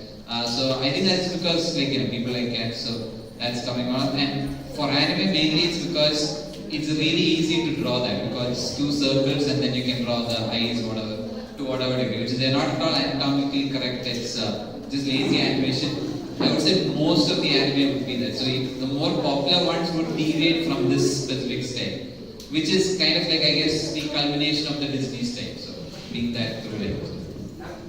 Oh, sorry. My question is, the use of ego in manga is more prominent today. Ego? Yeah, for example, even in like a comic like Jojo, there is this internal ego that is shown. Right? I mean, there is also this internal ego in the main character where he is like this ideal person or a superhero. Right. Inside. Even in the case of Isekai. Right, yeah. So I'd say it's a combination of two things. One, the same reason why movies like KGF and Animal is like popular, it's because really young boys don't know what to be, so they think this is like the cool masculine or Sigma, I don't know what you kids call it these days. So that it's like they think they have, it's like kind of toxic masculinity borderline. But the historical answer being most of Chinese folklore is like someone goes out, has an incident, and that teaches them about life. It's like a very Aesop's fable kind of thing. When it came to serialized Japanese manga, it's the same person experiencing different things. Like even in Musashi, he goes outside, he gets robbed, and he's like, oh, now I can learn from this. Or then he goes outside, gets like steps on a nail and gets an infected foot, and he's like, the nail has defeated me, but I should know how to defeat the nail. Purpose. It's like the modern equivalent of someone who got a divorce and wrote a LinkedIn post. It's kind of embarrassing when you think about it, but then everything needed to be like kind of, oh, it has a purpose. I'm having a journey through this thing. So not everything is a teaching moment, which is why you have a lot of anime right now going towards the guys, just chill, it's fine, life, just live life. It's so the Attack on Titan, for those of you who saw that, ends on a very life is about living sort of message. A lot of people just relax, or even movies, Japanese movies for that matter. A Perfect Days by Wim Wenders talks about the same thing. It's a no. It has no plot. It has no dialogue. It's about a guy spending his day. He's just living. That's it. So that lean is also basically saying you don't need to as it's called grind every day, get to that point and all. But obviously it has takers. It's most people like, hey, I'm a loser in school. What should I do? Oh, I'm gonna be like I don't know, this shonen protagonist. I'm gonna be like Blue Lock. Like it's again Blue Lock to explain. It's football, but what if everyone is fighting against everyone else? It's a very weird concept because it goes against the concept of teamwork. Like no, not teamwork, one by one. But then the hidden idea is to create the best thing or something. It's I don't know, kind of medieval when you think about it. But the combination of that, like a bit of toxic masculinity, a bit of like everything happens for a purpose. I know it doesn't, but you can't teach that to young people. But it's an easy message. I hope that answers it. Thank you. Anybody else with any other questions? Yes, no? No? Okay. So thank you dear presenters for your wonderful presentations. And the way you answer the question-answer sessions, oh my God, was beyond words. So congratulations, give a pat. Okay, thank you. Yes. At this outset, as a chair, let me express my sincere thanks to Gayatri ma'am, head of the Department of English, Prashant sir, Sumi ma'am, and all the faculty members and students for inviting me to chair this session. I really enjoyed. I don't know whether you people have enjoyed, but it was a good time for me. I was literally enjoying each and every moment. It was literally a discussion, I should say. And special congratulations to you people for organizing such wonderful seminars for all of us. Alright? And may this cultural mobility, deconstructs the purity of culture, leading to creation of new spaces and demography. May this seminar, 2-day national seminar, be a beginning for that. Thank you so much from the bottom of my heart, and to all of you. You were patiently listening. Yeah? So thank you so much.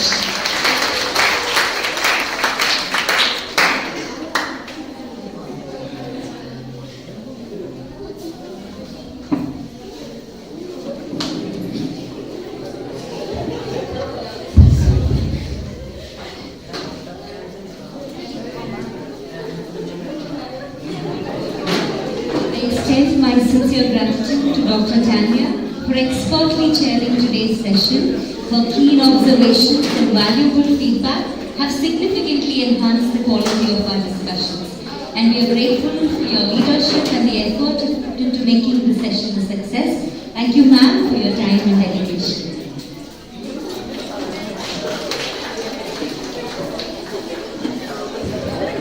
With that, we have come to the end of today's event. I thank everyone present here, and I hope that you all had a dynamic experience. We will gather back tomorrow for day 2 of the National Seminar. Once again, thank you.